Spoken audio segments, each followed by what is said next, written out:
Hey guys!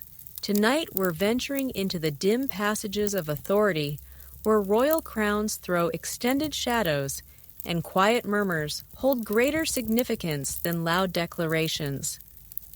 You're strolling along ornate corridors where history's most impactful women glided like spirits. Their effects spread across empires even as they stayed formally unseen. Tonight, you'll uncover the Queen's Consort who governed from concealed positions behind luxurious drapes. Their identities frequently overlooked as their spouses took the credit. You sense the burden of ages bearing down while recognizing that these figures molded the world you live in now. Their choices ignited conflicts, concluded royal lines, and altered humanity's path. This narrative might unravel enigmas you've never resolved, the reasons behind specific wars, the ascent and decline of great powers, the current configuration of Europe's borders. So before we dive into this tale together, please pause to support the channel by subscribing, liking, and sharing this video, or perhaps dropping a comment below, but only if you truly enjoy the content I provide. You're welcome to mention where and when you began viewing this, or what attracts you to these concealed tales of dominance. Your interaction assists in reviving the voices of these overlooked queens. Now, let's dim the lights to their softest glow. Activate the fan for a soothing hum to enhance the tale's emotional depth. And let's set off on this evening's adventure as one. You're positioned in a medieval fortress where flames from candles dance on stone surfaces, and you spot something unusual. The king occupies his throne, his golden crown shining brightly, yet your gaze shifts to the lady next to him. Her headpiece is more modest, her seat placed just slightly to the rear. However, as supplicants draw near, you notice their glances flick to her expression, seeking the faint approval or disapproval that will seal their destiny. This realm belongs to the Queen Consort, a place of formal helplessness but informal supremacy. You see her incline forward, her silk dress whispering softly, to murmur a word into the king's ear. Whatever she conveys makes him sit taller, his ruling abruptly resolute. The supplicant's outcome has been decided by phrases no historian will document. Across eras, the position of Queen Consort embodied a captivating paradox. Formally, these ladies were supposed to be ornamental, productive in heirs, and voiceless. Their roles involved bearing successors and appearing elegant during royal events. Yet, you learn that the most adept queens consort grasped that genuine authority frequently traveled via informal paths. As their partners led forces and endorsed pacts, these women directed a more nuanced and frequently more potent element: sway. You watch them construct webs of allegiance that extended over lands.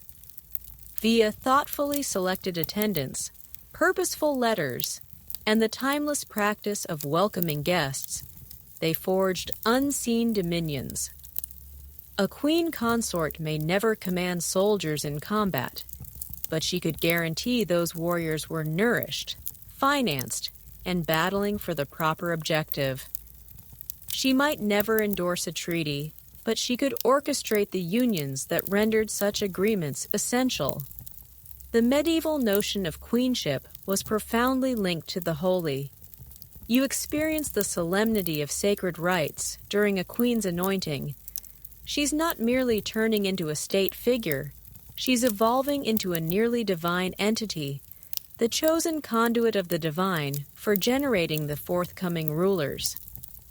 This sacred prestige granted queens consort a distinctive form of dominance. They served as the sanctified matriarchs of realms, and opposing them equated to defying the heavenly structure. But you also perceive the unstable essence of their standing. A queen consort's authority was perpetually loaned, always reliant on her bond with the king. Lose his approval, neglect to bear male heirs, or merely age and diminish in allure, and she might be cast aside, separated, or face graver fates. Some encountered charges of infidelity, sorcery, or betrayal once they grew inconvenient. The closeness that afforded them leverage also rendered them exposed. The financial aspects of queenship were intricate and frequently concealed. You glance past the formal logs to find that numerous queens consort-managed extensive assets. Their marriage portions, inherited properties, and private holdings provided autonomous riches that could be utilized tactically.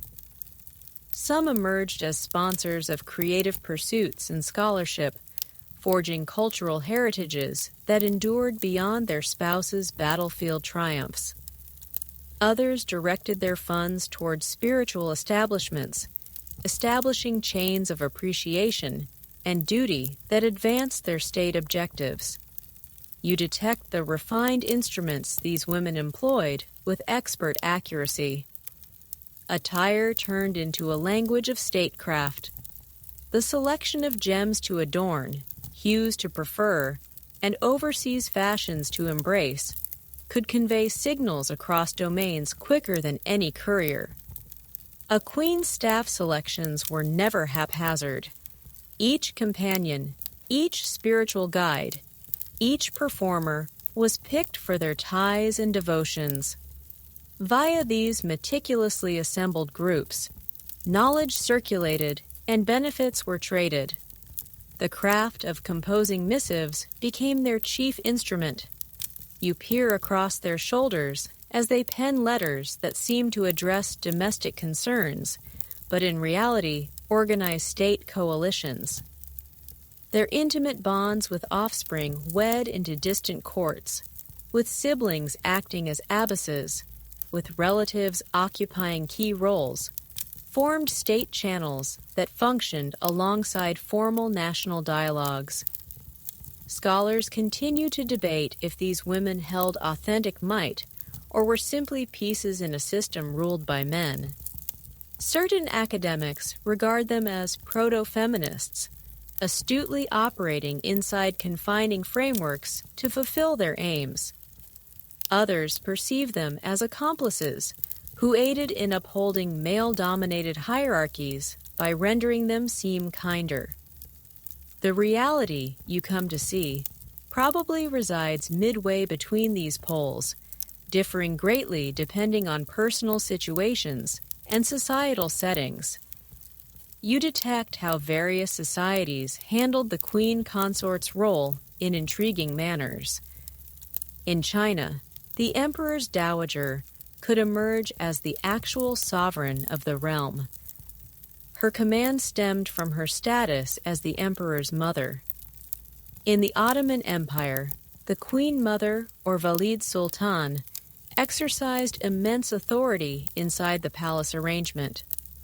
European queens consort frequently directed their sway via spiritual sponsorship and state marriage setups. The private chamber oddly became both their utmost fragility and their strongest foundation of strength. You grasp that in a period where lineage established validity, the queen's ability to bear children was essentially the bedrock of royal command. Yet this identical closeness to the king afforded them unmatched entry to his ideas, anxieties, and judgment processes. Evening dialogues between partners formed strategies impacting multitudes. Spiritual commitment offered another pathway for sway that was both culturally permissible and state-wise potent. You see queens consort establishing monasteries, funding holy groups, and supporting sacred individuals. These endeavors granted them ethical command, while forging webs of devoted backers across the domain. A queen's spiritual advisor frequently held greater actual sway than numerous court functionaries, acting as her counselor and occasionally her informant. The occurrence of regent queens exposes the supreme irony of their status. When kings perished leaving underage successors, the identical culture that typically withheld political command from women would abruptly assign whole realms to their oversight.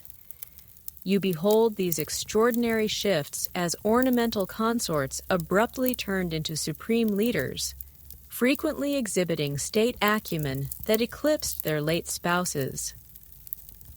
As you ready yourself to probe further into these obscured chronicles, you hear the murmurs of women whose identities have been eclipsed by their more renowned partners. Their tales are inscribed amid the lines of formal annals, concealed in intimate letters, and safeguarded in the thankful recollections of those they assisted. Tonight, you'll tread in their paths and uncover how history's most potent queens were frequently those who never formally governed whatsoever. The crown they bore might have been smaller, but the realms they affected were immense beyond calculation. You discover yourself conveyed to the sunlit courts of 12th century Europe, where one woman's aspirations extended over 2 realms and reconfigured the state landscape of medieval Europe.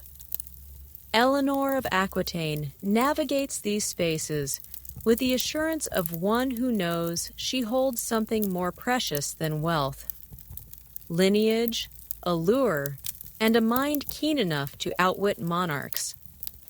At 15, you see Eleanor inherit the extensive duchy of Aquitaine, rendering her Europe's most desirable heiress. Her territories span from the Loire Valley to the Pyrenees, including areas vaster than the Kingdom of France itself. You can nearly savor the wine from her vineyards, inhale the briny breeze from her Atlantic harbors, and listen to the troubadours whose songs of courtly love she supports.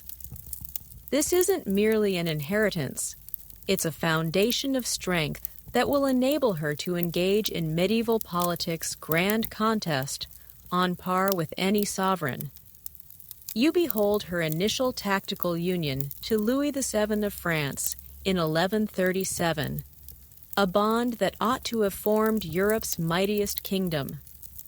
But this is where Eleanor illustrates the intricacy of queenly authority. At times, the very attribute that renders you essential also makes you perilous. Her lively character conflicts with Louis's devout, nearly monastic disposition. While he prays, she pursues hunts. While he abstains, she indulges. While he ponders eternity, she's occupied with influencing the present. The Second Crusade turns into Eleanor's platform for showcasing her non-traditional approach to queenly responsibilities. You advance beside her as she commands her own group of Aquitanian knights toward the Holy Land, shocking Europe by donning armor and joining war councils. Rumors circulate about her. Some murmur of a liaison with her uncle Raymond of Antioch. Others imply she's scheming to seize Jerusalem for herself. The reality, as you uncover, is more subtle, more politically shrewd than the rumor mongers envision. Eleanor comprehended something many peers overlooked. Knowledge is strength, and journeys are instruction. Throughout the crusade, she forges ties with Byzantine aristocrats, absorbs Arabic traditions, and learns about commerce paths that will advantage her lands for years. While fellow crusaders perceive only sacred obligation, Eleanor spots chances to broaden her sphere of sway across the Mediterranean. The annulment of her marriage to Louis VII in 1152 stands as one of medieval history's boldest state maneuvers.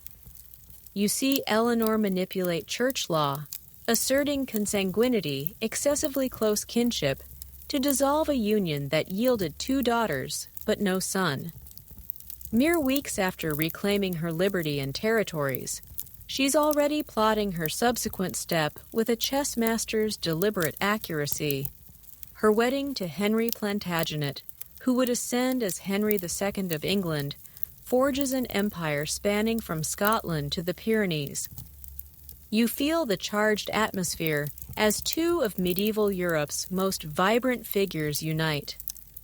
This isn't solely passion, it's a consolidation that will control European politics for eras. Jointly, they govern more land than France's king, generating a power disparity that will spark disputes for centuries. But Eleanor's genuine brilliance unveils itself in how she oversees this legacy while nurturing a family of future rulers and queens. You glance into her secluded rooms, where she's concurrently tending the infant who will become Richard the Lionheart, issuing directives to her Aquitaine overseers, and arranging marital coalitions that will install her offspring on thrones throughout Europe. Her daughter Marie ascends as Countess of Champagne, founding a court that will emerge as the hub of courtly love writings. Her daughter Eleanor becomes Queen of Castile. Her sons will contend for crowns from England to Jerusalem. The uprising of 1173 displays Eleanor at her most statewise merciless. You see her coordinate a synchronized revolt against her spouse, aligning with her sons and France's king to contest Henry's rule. This isn't simple household conflict. It's a refined effort to reallocate authority inside the Plantagenet domain. Eleanor grasps that Henry's unified control endangers the customary independence of her Aquitanian holdings, and she's ready to hazard all to safeguard her ancestral privileges. Her apprehension and ensuing confinement by Henry disclose both the boundaries and persistence of her authority. For 16 years, you view Eleanor restricted to assorted fortresses, formally impotent, yet still upholding communications with allies across her territories. Even imprisoned, she persists as a state force. Henry refrains from injuring her, since she's too precious as a captive and too hazardous as a saint. Scholars still contend if Eleanor's insurrections stemmed from individual drive, motherly loyalty to her sons, or authentic state principle concerning feudal entitlements. The proof indicates all 3 elements intertwined in intricate manners, forming a state philosophy that was both practical and visionary. The instant of Eleanor's supreme victory comes with Henry's passing in 1189. At 67, an era when most medieval ladies were deemed beyond utility, she arises from captivity to serve as regent for her distant son Richard. You behold in wonder as she journeys across the Plantagenet realms from England to Aquitaine, gaining fidelity and structuring the oversight of a massive empire. Her vitality appears boundless, her state instincts keener than before. Her expedition to Sicily to accompany Richard's fiancée, Berengaria of Navarre, to the Holy Land illustrates Eleanor's grasp of medieval queenship's global aspects. This isn't merely a grandmother aiding nuptial plans. It's critical diplomacy that will decide coalitions across the Mediterranean. You voyage with her amid tempests and state schemes, observing as she secures safe transit, handles arrangements for a royal ceremony in an alien territory, and guarantees the steadiness of kingdoms far from home. When Richard is seized returning from the Third Crusade, Eleanor's reaction discloses the complete scope of her lingering sway. You see her rallying assets across two realms to collect his ransom, composing letters that merge maternal urgency with state computation.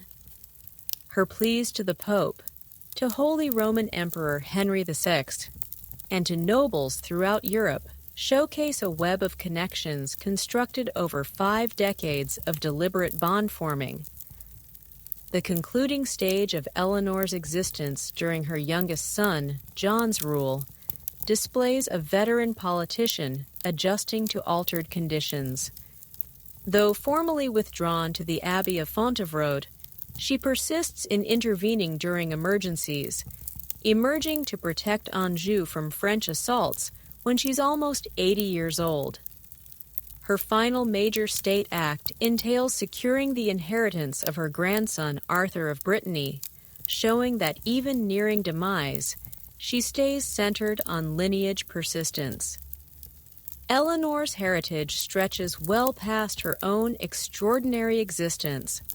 You follow how her sponsorship of troubadour traditions profoundly altered European writings and societal practices. The idea of courtly love, which she aided in fostering in her courts, introduced concepts about affectionate bonds that still affect Western society today. Her model of female state involvement, though disputed in her era, supplied a pattern for subsequent queens who would assert comparable command. You come to understand that Eleanor of Aquitaine embodies the medieval queen consort at her peak effectiveness, an individual who converted the restrictions of her formal position into chances for unparalleled sway. Her network of state connections, spanning ages and traversing cultural divides, illustrates how a resolute and astute woman could reconfigure the medieval realm via tactical reasoning, meticulous bond oversight, and the bravery to stake everything for authority. You pace through the marble passages of Constantinople, where the aroma of incense blends with schemes, and uncover a realm where a performer from the Hippodrome ascended to become one of history's most commanding empresses. The Byzantine Empire unfolds before you like a gem-embellished fabric, and at its core resides Theodora, whose path from the amusement quarters to the imperial seat marks one of the most striking shifts in political annals. The Constantinople you step into throbs with vitality from numerous diverse cultures. Greek fire illuminates the harbor, silk traders barter in various tongues, and the majestic dome of Hagia Sophia oversees a horizon that links Europe and Asia. This is the Eastern Roman Empire at its pinnacle, where Roman jurisprudence encounters Eastern grandeur, and where a woman's cleverness can elevate her higher than aristocratic lineage ever might. You catch sight of Theodora in her initial form, acting in the Hippodrome's dramatic shows that blur the boundary between amusement and outrage. Byzantine theater was infamous for its crude humor and sensual elements, and actresses held a societal rank scarcely above courtesans. Yet, even in these modest settings, you detect something exceptional about this young lady, a brilliance that gleams in her gaze, a charisma that draws focus even amid a troupe of entertainers. The change commences when Theodora captures Justinian's attention, nephew and designated successor to Emperor Justin IV. You see their improbable romance develop against the setting of Byzantine court politics, where upward mobility was theoretically feasible but practically uncommon. Justinian's obsession with an actress outrages the elite, but you perceive that his appeal surpasses simple bodily longing. He identifies in Theodora a state intellect that aligns with his own goals. The legal hurdles to their union expose the strict class divisions of Byzantine society. Ancient Roman statutes expressly banned senators from wedding actresses, and Justinian's future imperial status renders such a bond politically volatile. You behold the cautious maneuvering needed to surmount these obstacles, including alterations to imperial edicts that formally raised Theodora's societal standing. This wasn't merely love triumphing over social norms. It was a deliberate state partnership masked as a romance. Between their initial encounter and their eventual wedding, you note Theodora's deliberate shaping of her public persona. She forsakes the stage life, adopts Christian piety with evident fervor, and starts mingling with the court's honorable ladies. This shift wasn't simple pretense. She was methodically reconstructing her image while mastering the elaborate rules of imperial etiquette. You see her examine court manners with the same zeal she once applied to learning scripts. When Justinian ascends as emperor in 527, you view Theodora elevated to Augusta, a designation that rendered her co-sovereign rather than simple consort. Byzantine empresses customarily exercised considerable sway, but Theodora's authority surpasses even these liberal precedents. Contemporary accounts depict her accepting foreign envoys autonomously, proclaiming her own decrees, and forming policy choices that guide the empire's course. Her seat stands beside Justinian's as an equivalent, not inferior, and courtiers swiftly learn that slighting the Empress invites imperial fury. The Nika riots of 532 furnish the pivotal instant of Theodora's rule, when you see her state bravery in its most vivid form. Constantinople erupts in turmoil as competing circus groups unite against Justinian's governance, igniting the city and declaring a new ruler. With blazes visible from palace openings and counselors pressing for escape, you see Theodora utter the address that preserves the empire. Purple makes a fine shroud. Her statement that she would prefer death as empress over life as a runaway fortifies Justinian's determination and results in the fierce quelling of the revolt. You uncover that Theodora's sway reached well past ritual duties into the intricate administration of the empire. She upheld her own intelligence system, managed separate diplomatic avenues, and followed policy aims that occasionally clashed with her spouse's inclinations. Religious strategy became a specific domain where her sway appeared, as she shielded monophysite Christians despite Justinian's endeavors at religious harmony via orthodox teachings. The Empress's regard for women's well-being discloses another facet of her state philosophy. You see, as she backs laws that enhance women's legal position, prohibits compelled prostitution, and offers financial aid for reformed courtesans. These weren't simply benevolent acts, but organized efforts to tackle societal issues via imperial statutes. Her own history provided her with understandings of women's susceptibilities in Byzantine culture that noble empresses might never have grasped. Her founding of the metanoia, a home for ex-prostitutes, shows how personal background converted into structural change. You tour this haven where hundreds of women discovered shelter, learning, and prospects for honorable livings. The establishment featured workshops for fabric creation, classes for fundamental reading, and shrines for religious direction. Some detractors murmured that Theodora was simply easing her guilt, but you see the authentic changes in these women's existences.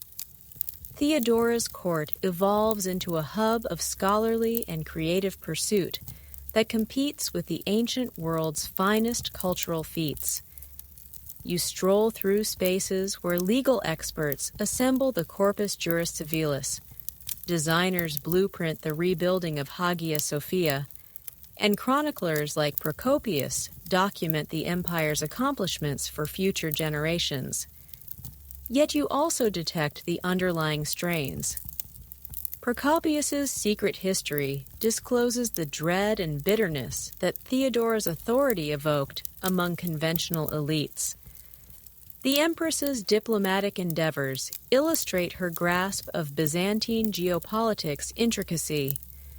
You see her sustain letters with Ostrogothic Queen Amalasuntha, bargain with Persian delegates, and oversee ties with diverse barbarian leaders along the empire's vast borders. Her gender occasionally turned into a benefit in these talks, as overseas rulers might undervalue her state sharpness, while valuing the privilege of corresponding directly with the Empress. You note Theodora's command of Byzantine court plots, where she handles rival groups with the expertise of a chess virtuoso. The blue and green circus factions that had allied against Justinian in the Nika riots needed cautious handling afterward. Instead of merely suppressing both sides, Theodora pits them against one another, bestowing favors on one while preserving bonds with the other, guaranteeing neither grows potent enough to endanger imperial command. Again, scholars still debate if Theodora's sway was ultimately advantageous or harmful to the Byzantine Empire.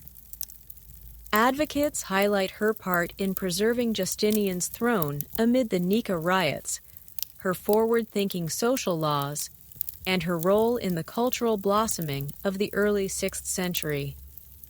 Detractors claim her vengeful temperament, her religious bias, and her meddling in imperial management undermined the empire's rule. You detect how Theodora's history as a performer aided her in the dramatic realm of Byzantine court politics. The abilities she acquired on stage gauging crowds, projecting command, regulating her feelings, translated flawlessly into the imperial role. Byzantine court ritual was itself a type of performance, crafted to astonish subjects and foreign guests with exhibits of imperial splendor. The religious disputes of her rule disclose the intricate bond between personal belief and state computation. While formally backing Justinian's attempts to unify Christian doctrine, Theodora covertly sheltered monophysite clergy and sustained links with theologians who opposed imperial religious strategy. You see her maneuvering between public adherence and private belief, employing her status to temper her spouse's occasionally severe religious strategies. Theodora's impact on building projects reaches beyond simple sponsorship to active engagement in design and erection choices. You see her involvement in planning the reconstructed Hagia Sophia, her founding of churches devoted to saints, especially vital to women, and her establishment of housing complexes that supplied dwellings for reformed prostitutes. These initiatives embodied both personal piety and state declarations about imperial power's role in enhancing subjects' lives. The Empress's death in 548 signifies the close of a period in Byzantine politics. You note how Justinian's subsequent years lack the resolute quality that marked his early governance, implying that Theodora's state judgment had been more essential to their collaboration than contemporary sources admitted. The laws she advocated slowly diminished after her passing, suggesting that her personal sway had been vital to sustain progressive strategies. You come to understand that Theodora embodies the supreme evolution of the queen consort role, an individual who surpassed the conventional barriers of gender and origin to become a genuine collaborator in imperial rule. Her narrative shows how wit, resolve, and political expertise could surmount seemingly unbeatable social obstacles in the appropriate historical settings. From Constantinople's amusement districts to the throne of the Eastern Roman Empire, her path discloses the capacity for personal initiative, even within the confines of ancient societal systems. You find yourself in the scented rooms of the Louvre Palace, where candlelight dances over parchment inscribed with graceful handwriting, and witness Catherine de Medici weaving Europe's political threads through her extensive letter network. The aroma of melted sealing wax permeates the space as you watch one of history's most adept political operators direct nations' fates from behind an elaborate writing table. Catherine's fingers glide with practiced exactness as she composes letters that appear to cover family issues, but truly synchronize military efforts, religious directives, and lineage marriages across the continent. You lean nearer to examine her method, how she embeds significance within apparently harmless expressions, how she modifies her manner for varied recipients, how she succeeds in sounding both nurturing and intimidating based on her listeners' requirements. The young lady who reached France as a 14-year-old bride carried more than just Medici wealth to her union with the future Henry II. You trace her progression from clumsy overseas princess to expert in French court schemes, watching as she learns to traverse the tangled net of noble clans, religious groups, and regional devotions that defined 16th century France. Her early periods of seeming impotence were actually a rigorous schooling in the art of leverage. You behold Catherine's evolution during her spouse's rule as she progresses from ornamental consort to vital counselor. While Henry engages in his renowned affair with Diane de Poitiers, Catherine directs her energies toward comprehending government's mechanisms. She participates in council sessions as a spectator, commits to memory the names and connections of every notable noble family, and starts constructing the information web that will aid her for decades. The deadly jousting mishap that slays Henry II in 1559 propels Catherine into the position she was destined for, regent for her underage son, Francis II. You sense the abrupt change in court interactions as nobles, who had dismissed her as the Italian trader's offspring, suddenly realize she controls access to royal preference. Her composed acceptance of command reveals years of meticulous preparation that few had observed. Catherine's letters during the initial regency illustrate her refined grasp of psychology. You read alongside her as she writes to Philip II of Spain, her words delicately equating respect with subtle warnings. To the Duke of Guise, she provides backing while softly recalling his reliance on royal goodwill. To her kin in Italy, she upholds ties while evading pledges that might harm French concerns. The demise of Francis II, after scarcely a year reigning, presents Catherine's greatest trial and chance. Her second son, Charles IX, is merely 10 years old, assuring another extended regency. You see Catherine solidify her stance against rival claims for sway, especially from the mighty Guise family and the Protestant nobility headed by the Prince of Condé. Her approach merges public shows of motherly commitment with private bargains that secure essential loyalties. The eruption of the French Wars of Religion converts Catherine from regent to a sort of battlefield leader, though she combats with correspondence rather than blades. You note her efforts to equilibrate Catholic and Protestant groups, at times favoring one, at times the other, always striving to maintain royal command against the elements threatening to fragment France. Her renowned edicts of tolerance embody not religious awakening, but state reckoning. She requires both sides feeble enough to stay reliant on royal arbitration. You uncover that Catherine's intelligence system rivals any contemporary sovereign's. Through her attendants, her healers, and her seers, she collects data from across Europe. Her letters disclose awareness of English court affairs, Spanish armed preparations, and Ottoman state initiatives. This knowledge becomes barter in her dealings, enabling her to proffer valuable insights in trade for political backing.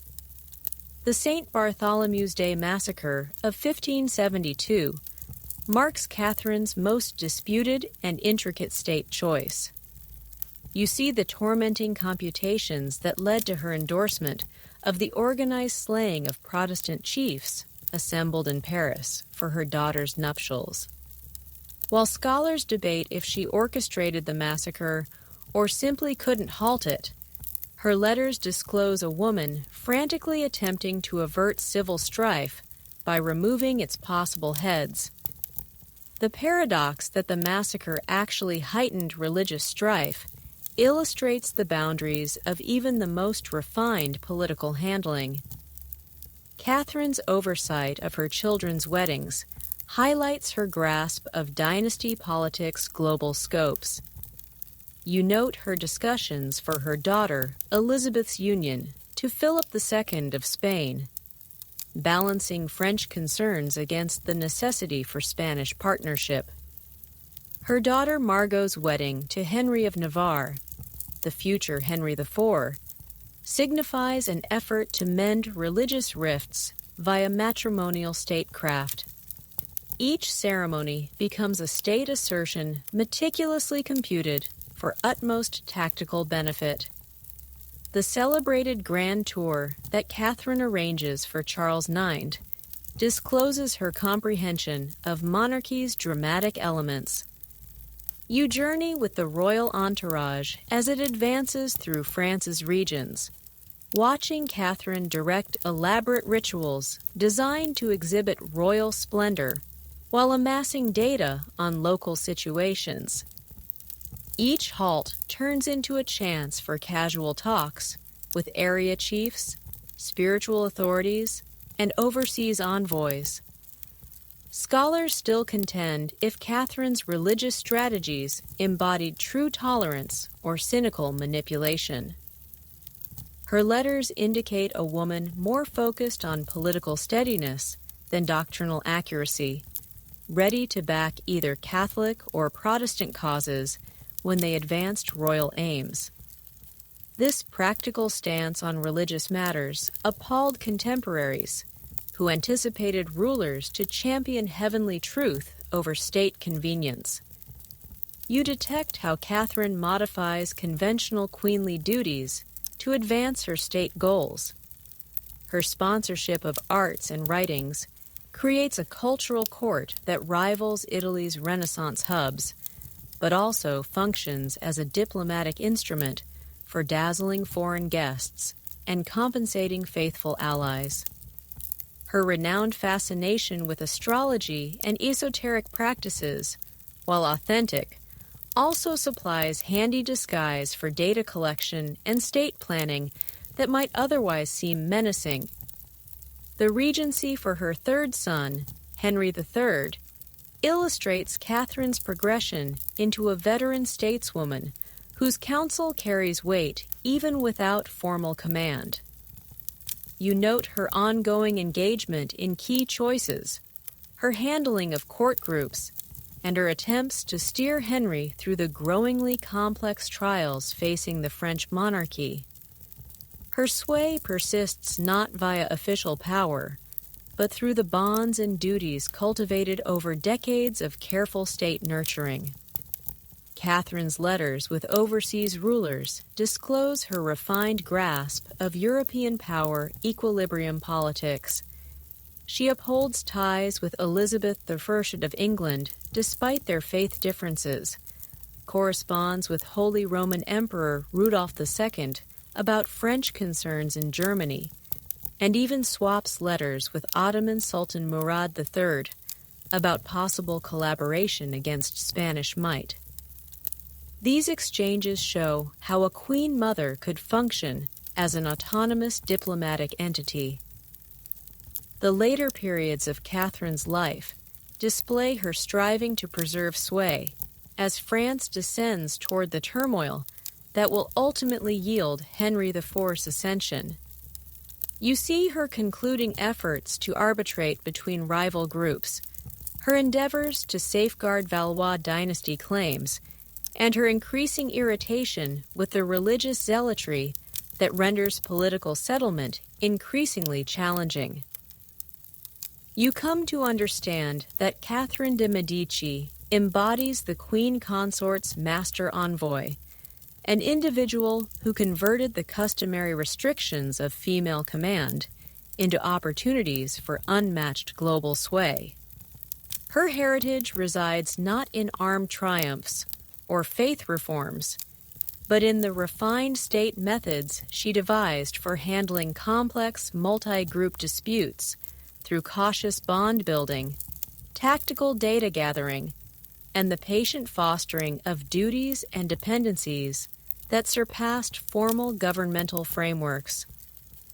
You find yourself gliding through the forbidden city's quiet passages, where silk brushes against polished floors, and the fragrance of jasmine mixes with political plots. Behind ornate screens adorned with golden dragons, you uncover Empress Dowager Cixi, the woman who would govern China for nearly half a century while formally staying invisible. Her delicate hands adjust jade pieces on a game board, but you realize the contest she's engaging spans continents, and the pieces are living people. The young woman who entered the imperial palace as a low-ranking concubine possessed an intelligence that burned like incense in the shadows. You watch 17-year-old Cixi navigate the treacherous politics of Emperor Xianfeng's court, where a single misstep could mean death, and only the most cunning survived. Her beauty caught the emperor's eye, but her wit ensured she remained memorable long after other concubines were forgotten. The birth of her son, Tongji, in 1856, transforms Cixi from disposable ornament to indispensable political player. You feel the shift in palace dynamics as she becomes the mother of the heir apparent. Her status suddenly protected by the most sacred obligation in Chinese culture, ensuring dynastic continuity. Yet even in this elevated position, she remains officially powerless, forbidden by Confucian tradition from participating directly in governance. You observe how Cixi turns the restrictions of the Chinese court system into advantages through patient manipulation. The elaborate protocols that keep imperial women separated from male officials become her shield against direct accountability. When controversial decisions emerge from behind the silk screens, critics cannot be certain whether they originated with the Empress Dowager, her co-regent, or the young emperor himself. This ambiguity becomes her greatest weapon. The death of Emperor Xianfeng in 1861 precipitates the crisis that will define Cixi's reign. You witness the tense negotiations over the regency arrangement for 5-year-old Tongji as powerful court factions maneuver for control. Cixi's alliance with Empress Zhen creates an unexpected coalition that outmaneuvers the male regents appointed by the dying emperor. Their coup, accomplished through forged documents and strategic bribery, demonstrates that female exclusion from official power doesn't necessarily mean exclusion from real power. The establishment of the dual regency reveals Cixi's sophisticated understanding of Chinese political psychology. By sharing official authority with the senior empress, she avoids the appearance of personal ambition while maintaining practical control over day-to-day decisions. You watch as she gradually assumes dominance within this partnership.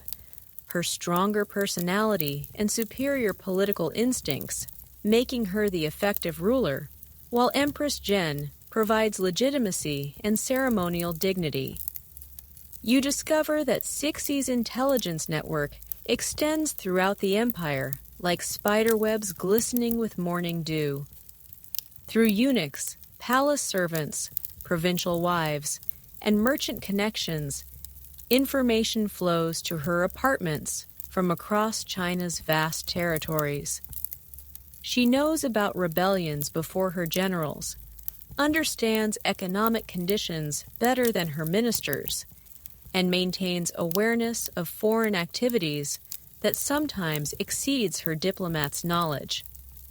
The Taiping Rebellion's final phase demonstrates Cixi's pragmatic approach to imperial governance. You observe her support for General Zheng Guofan's ruthless suppression of the rebels, recognizing that ideological purity matters less than dynastic survival. Her willingness to employ Han Chinese generals, despite Manchu traditions of ethnic exclusivity, reveals a political flexibility that will characterize her entire reign. The challenge of Western imperialism forces Cixi to confront the fundamental question of China's relationship with modernity. You witness her internal struggles as she balances traditional Confucian values against the obvious need for military and technological modernization. Her support for the self-strengthening movement represents a calculated compromise, adopting Western techniques while preserving Chinese cultural foundations. The mysterious death of Emperor Tongji in 1875 provides another opportunity for Cixi to demonstrate her political mastery. Rather than allowing power to pass to Tongji's infant heir, she maneuvers to place her nephew Guangxu on the throne, ensuring another lengthy regency under her control. You watch as she navigates the complex succession protocols, using her knowledge of imperial genealogy and her network of palace supporters to secure this irregular but legal arrangement.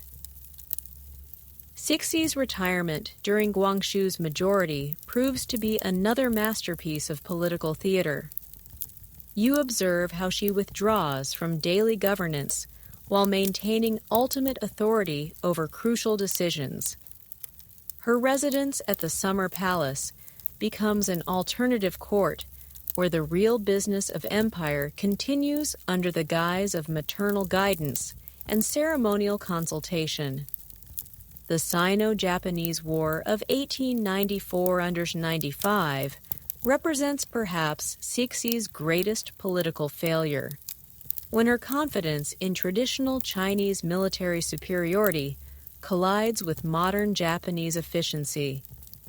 You witness her shock at China's humiliating defeat, her rage at the terms of the Treaty of Shimonoseki, and her dawning recognition that China's isolation from world affairs has become unsustainable. The war's aftermath forces her to reconsider fundamental assumptions about governance and modernization.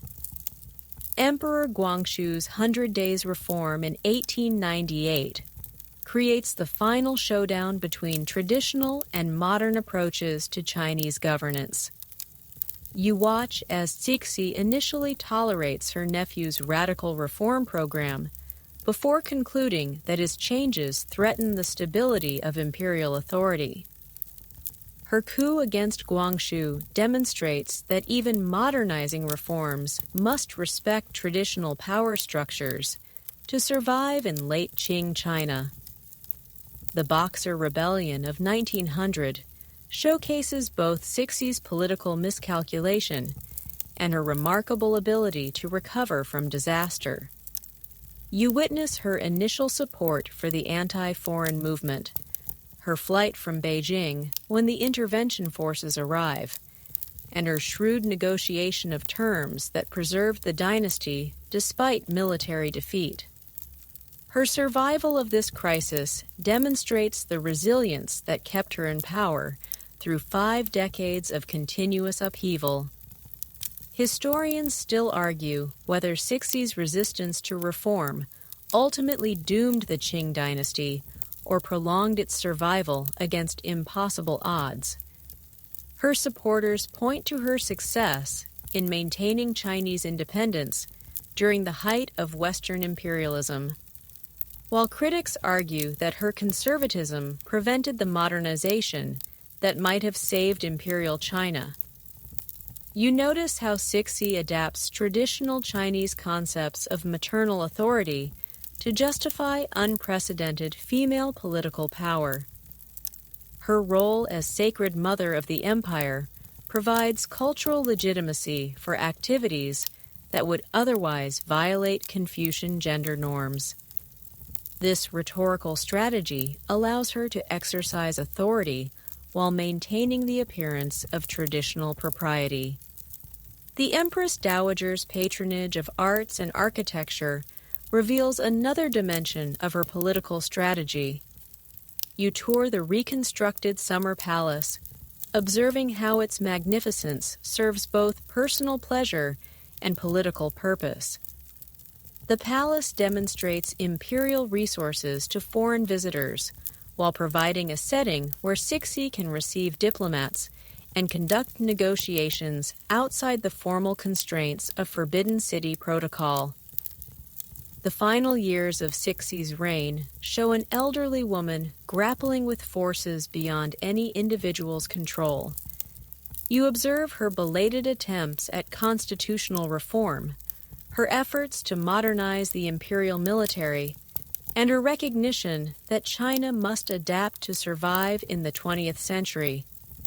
Her death in 1908, occurring suspiciously close to Emperor Guangxu's demise, ends an era in Chinese history while leaving fundamental questions about China's future unresolved.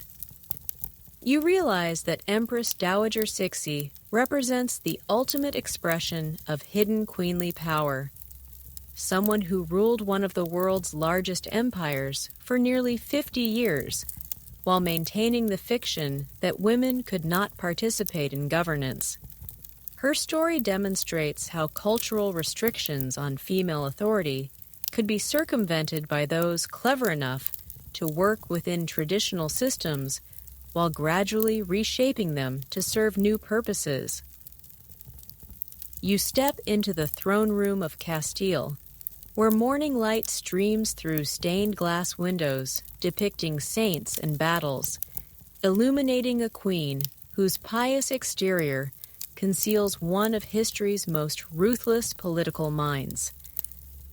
Isabella sits reviewing documents with the careful attention of an accountant, but you realize she's calculating more than royal revenues.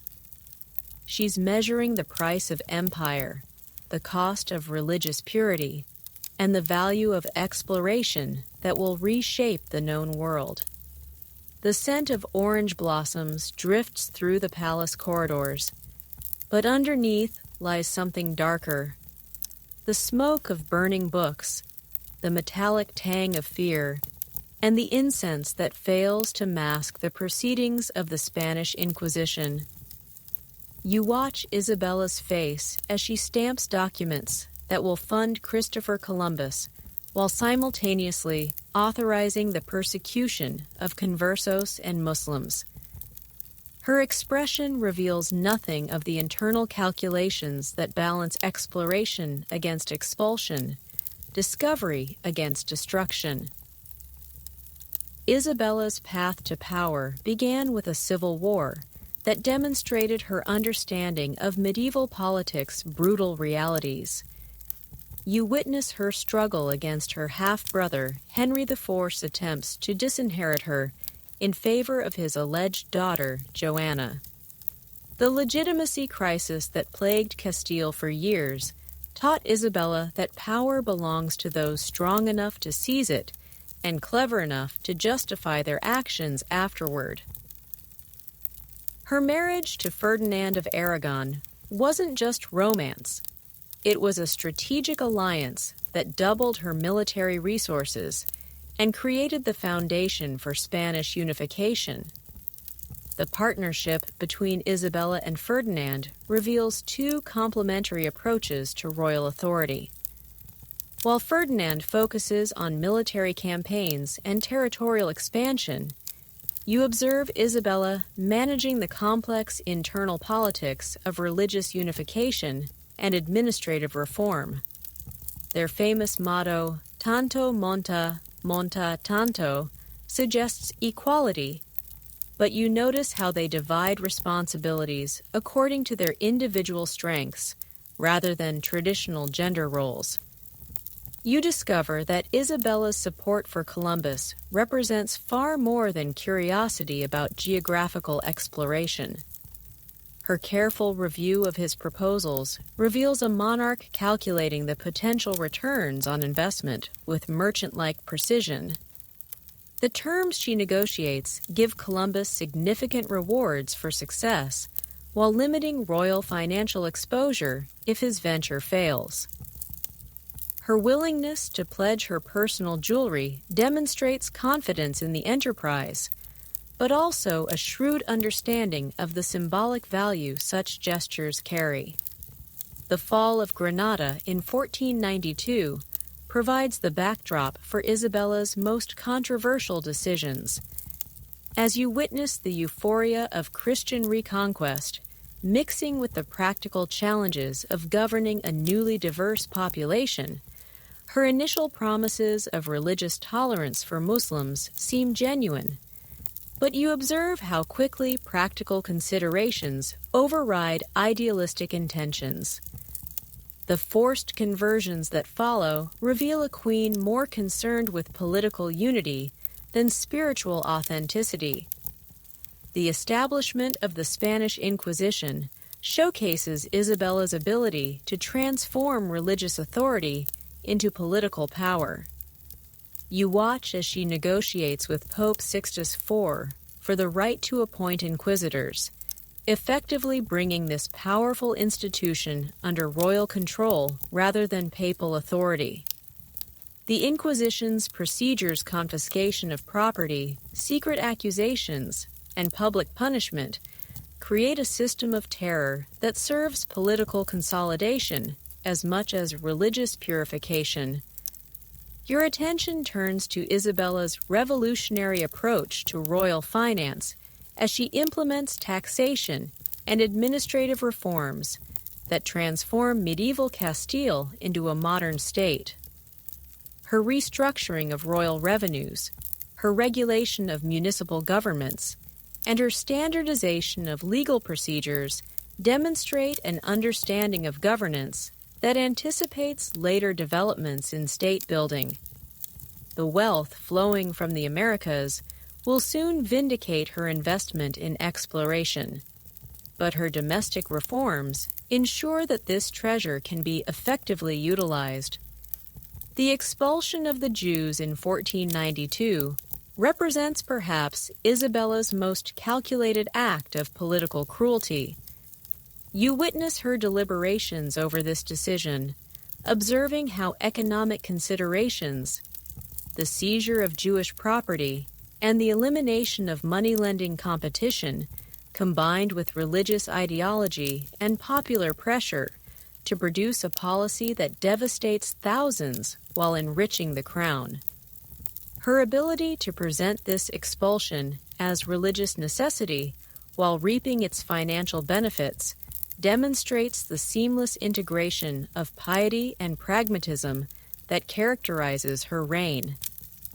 Isabella's management of the nobility reveals a sophisticated understanding of aristocratic psychology and medieval power structures. Rather than attempting to crush noble power directly, you observe her strategy of redirecting aristocratic energies toward foreign conquest and religious campaigns. The conquest of Granada, the exploration of the Americas, and the later Italian wars provide outlets for noble ambition while serving royal interests. Her granting of encomiendas in the New World creates new opportunities for aristocratic advancement under royal supervision. The Queen's involvement in her children's marriages demonstrates the international scope of her political vision. You witness her negotiations for Catherine of Aragon's marriage to Arthur, Prince of Wales, recognizing that this alliance could isolate France and secure English support for Spanish interests. Her daughter Joanna's marriage to Philip of Burgundy promises to bring the Low Countries into Spanish orbit, while her son Juan's marriage to Archduchess Margaret strengthens ties with the Habsburg dynasty. You discover that Isabella's court becomes a center of Renaissance, learning that rivals Italian cultural achievements. Her patronage of scholars, her establishment of educational institutions, and her support for printing technology demonstrate an understanding that cultural prestige enhances political authority.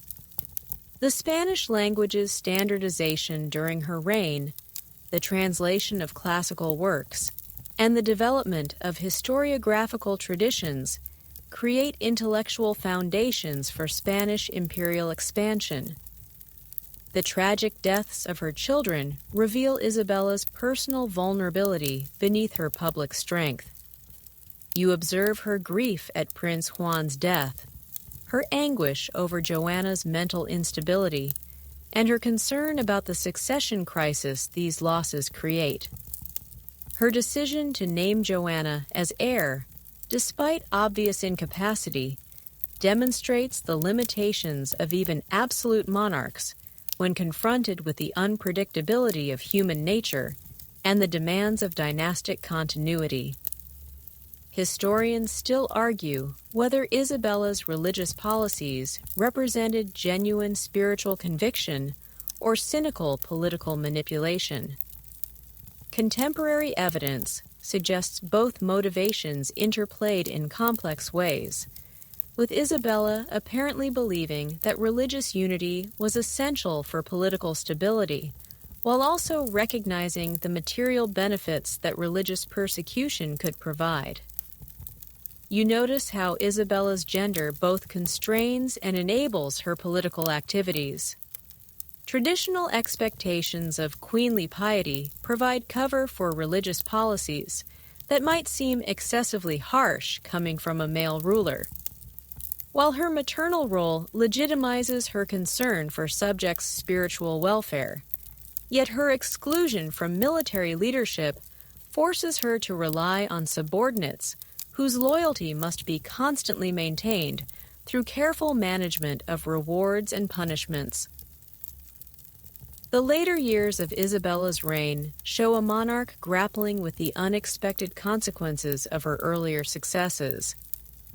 The wealth flowing from American exploration creates inflation and economic disruption within Castile, while the religious uniformity achieved through expulsion and conversion generates ongoing security concerns about crypto-Jews and crypto-Muslims. Her efforts to regulate colonial administration reveal a growing awareness that distant territories require different governmental approaches than European domains. Isabella's death in 1504 marks the end of an era in Spanish history. As you witness the immediate succession crisis that follows her demise, her testament reveals a complex personality combining genuine religious devotion with hard-headed political calculation. Her provisions for the treatment of American Indians suggest belated concern about colonial abuses, while her arrangements for government during Joanna's incapacity demonstrate continued focus on dynastic stability. You realize that Isabella of Castile represents the queen consort as nation builder, someone who used traditional religious authority to accomplish unprecedented political transformation. Her legacy includes the unification of Spain, the beginning of American colonization, and the establishment of religious uniformity that would define Spanish culture for centuries. Yet this legacy also encompasses the destruction of religious diversity, the expulsion of productive populations, and the establishment of colonial systems whose effects continue to shape global relationships today. You enter the shadowed galleries of Whitehall Palace, where tapestries depicting biblical scenes hang like protective talismans, and you discover Catherine Parr moving through halls that have witnessed the destruction of 5 queens before her. The 6th and final wife of Henry VIII glides past portraits of her predecessors with studied composure, but you sense the steel beneath her silk gown as she navigates the most dangerous court in Europe with the precision of a diplomat and the courage of a martyr. The woman who became England's most influential queen consort arrives at court already twice widowed, her experience with difficult husbands serving as unexpected preparation for marriage to the most unpredictable monarch in Christendom. You observe 30-year-old Catherine's careful courtship dance with the aging Henry, noting how she balances his intellectual stimulation with maternal comfort, offering the king both scholarly companion and nursemaid as his health deteriorates and his paranoia intensifies. Catherine's acceptance of Henry's marriage proposal in 1543 represents one of history's most calculated personal risks. You witness her private deliberations, weighing the almost certain dangers of royal marriage against the unprecedented opportunities for religious and educational reform.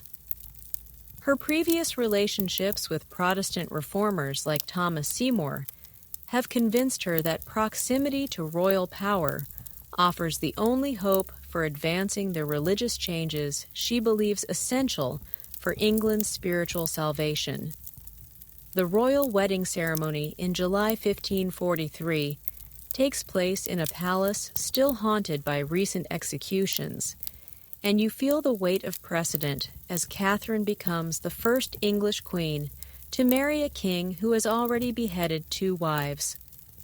Her wedding gown, though magnificent, seems almost like armor as she prepares to enter a role that has proven fatal for 1/3 of its recent occupants.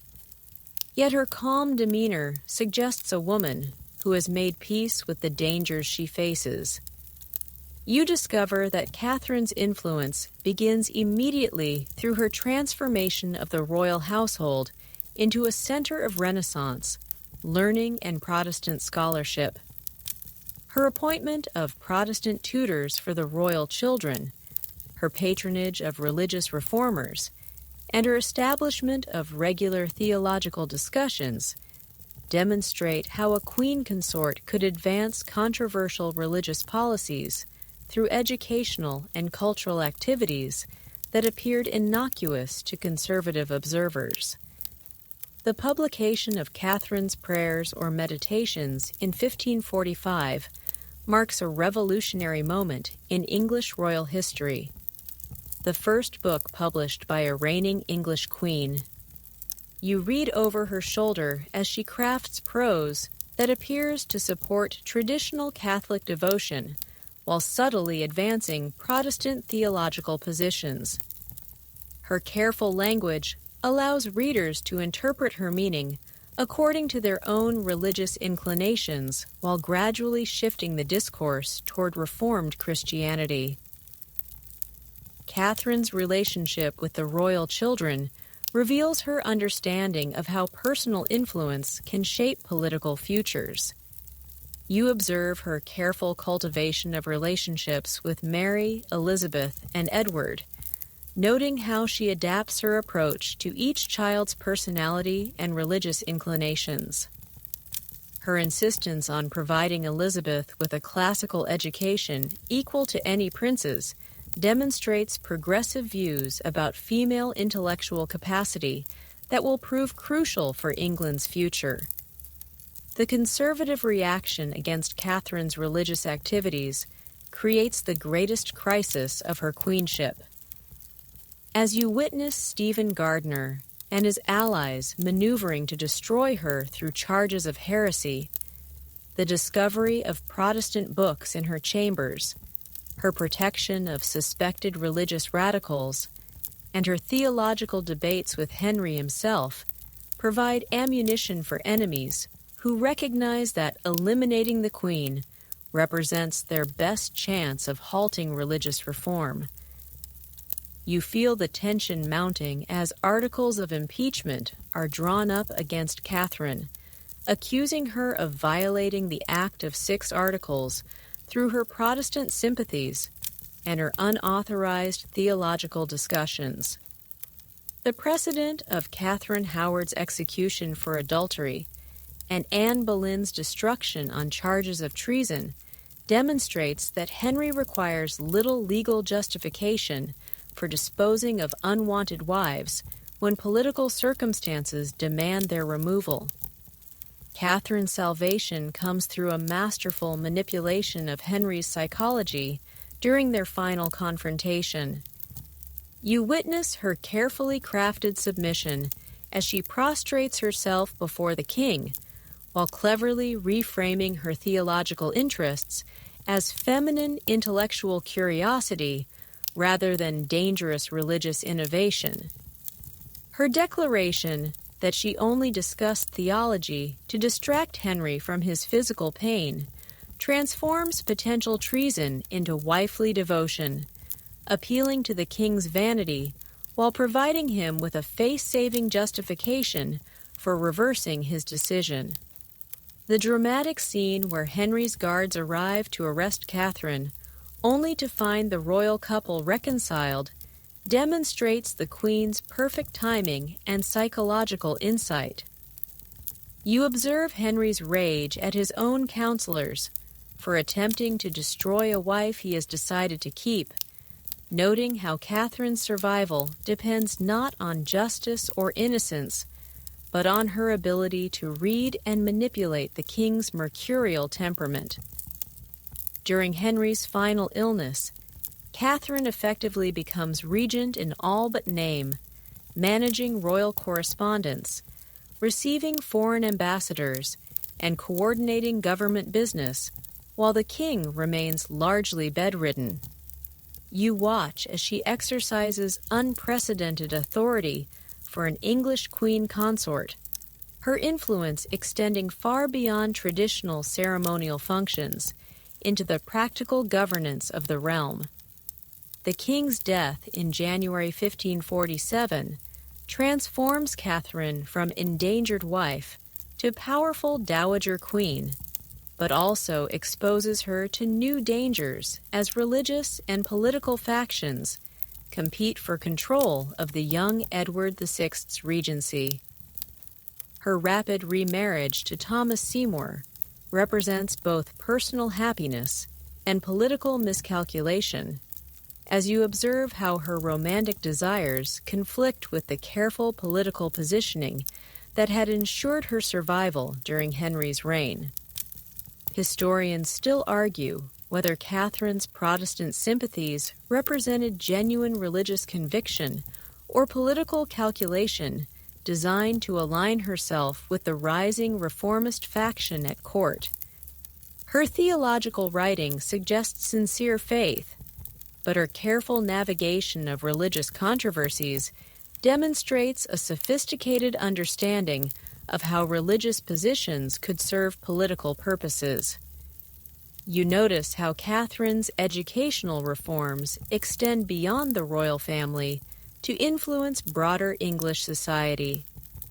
Her patronage of translators, her support for vernacular religious texts, and her encouragement of female learning helped create the intellectual foundation for the Protestant Reformation's success in England. Her example of a learned queen participating in theological discourse legitimizes similar activities among aristocratic women throughout the realm.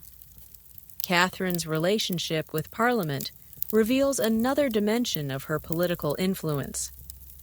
As you observe her lobbying efforts for religious legislation and her coordination with Protestant members to advance reform measures, her gender prevents direct participation in parliamentary proceedings, but her behind-the-scenes influence helps shape the legislative agenda during the final years of Henry's reign. The publication of Catherine's Lamentation of a Sinner in 1547 provides insight into her theological development and political strategy. You analyze her careful critique of Catholic practices, noting how she condemns religious errors she claims to have previously embraced, while avoiding direct attacks on individuals who might seek revenge. Her public confession of past spiritual blindness provides cover for more controversial Protestant positions, while demonstrating the intellectual humility expected of women in theological discourse. Catherine's death in childbirth in 1548 ends a brief but influential career that demonstrates how an intelligent and determined queen consort could advance controversial religious and educational reforms within the constraints of Tudor political culture. Her survival of Henry VIII's increasingly paranoid final years, her protection of Protestant reformers during periods of persecution, and her advancement of female education represent achievements that transcend her relatively short time as queen. You realize that Catherine Parr represents the queen consort as religious reformer, someone who used traditional feminine roles, wife, mother, patron, to advance radical changes in English religious and intellectual life. Her story demonstrates how apparent submission could mask real influence, how scholarly interests could serve political purposes, and how survival in a dangerous court required perfect timing, psychological insight, and the courage to risk everything for principles that transcended personal safety. You step into the gilded corridors of Versailles, where the scent of powder and perfume mingles with whispered conspiracies, and discover a young German princess plotting the overthrow of her own husband while masquerading as a dutiful wife. Catherine II moves through these opulent halls with the grace of a dancer, but you sense the predator beneath the silken jewels as she calculates each smile, each curtsy, each carefully timed appearance that will eventually place the crown of all the Russias upon her foreign head. The transformation begins in the modest chambers of Anhalt Zerbst, where you observe 15-year-old Sophie Friederike Auguste studying Russian language and Orthodox theology with the intensity of a spy preparing for deep cover. Her mother's political ambitions and Frederick the Great's maneuvering have arranged her betrothal to the heir of the Russian throne, but you witness Sophie's recognition that survival in the Russian court will require complete reinvention of her identity and purpose. The journey to Saint. Petersburg reveals the scope of Sophie's challenge as you travel alongside her through landscapes that stretch beyond imagination toward a court where German efficiency meets Slavic passion in often explosive combinations. Her conversion to Russian Orthodoxy and adoption of the name Catherine represents more than religious formality. It's the first step in a methodical campaign to become more Russian than the Russians themselves. You observe Catherine's early years at the court of Empress Elizabeth, noting how she navigates between competing factions while maintaining the appearance of innocuous foreign princess.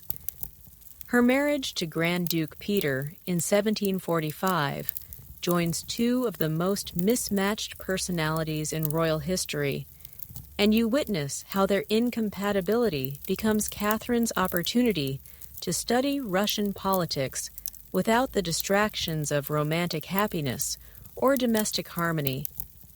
The peculiarities of Catherine's marriage provide both protection and strategic advantage, as you discover that Peter's obvious unfitness for rule creates a constituency of nobles, officials, and military officers seeking alternative leadership.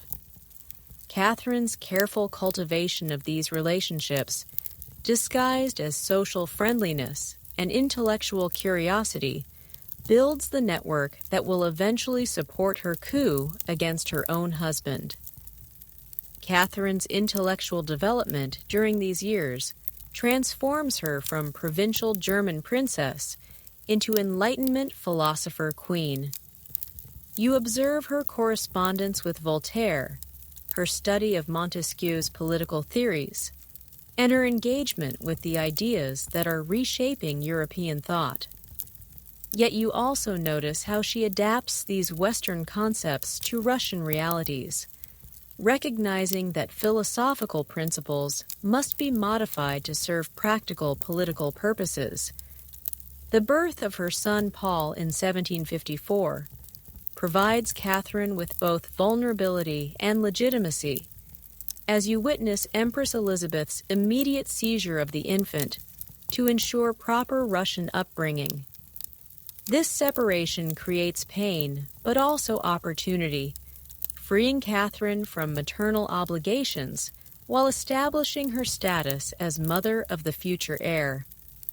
Her subsequent relationships with Grigory Orlov and other favorites demonstrate how she balances personal needs with political calculations. You discover that Catherine's preparation for power extends far beyond court intrigue into serious study of governmental administration, military organization, and economic theory.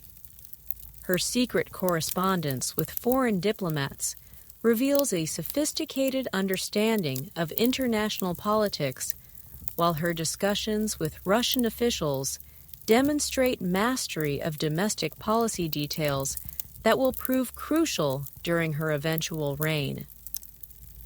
The 7 Years' War provides Catherine with opportunities to observe Peter's catastrophic mismanagement of Russian interests, as you witness his bizarre admiration for Frederick the Great, despite Prussia's status as Russia's enemy.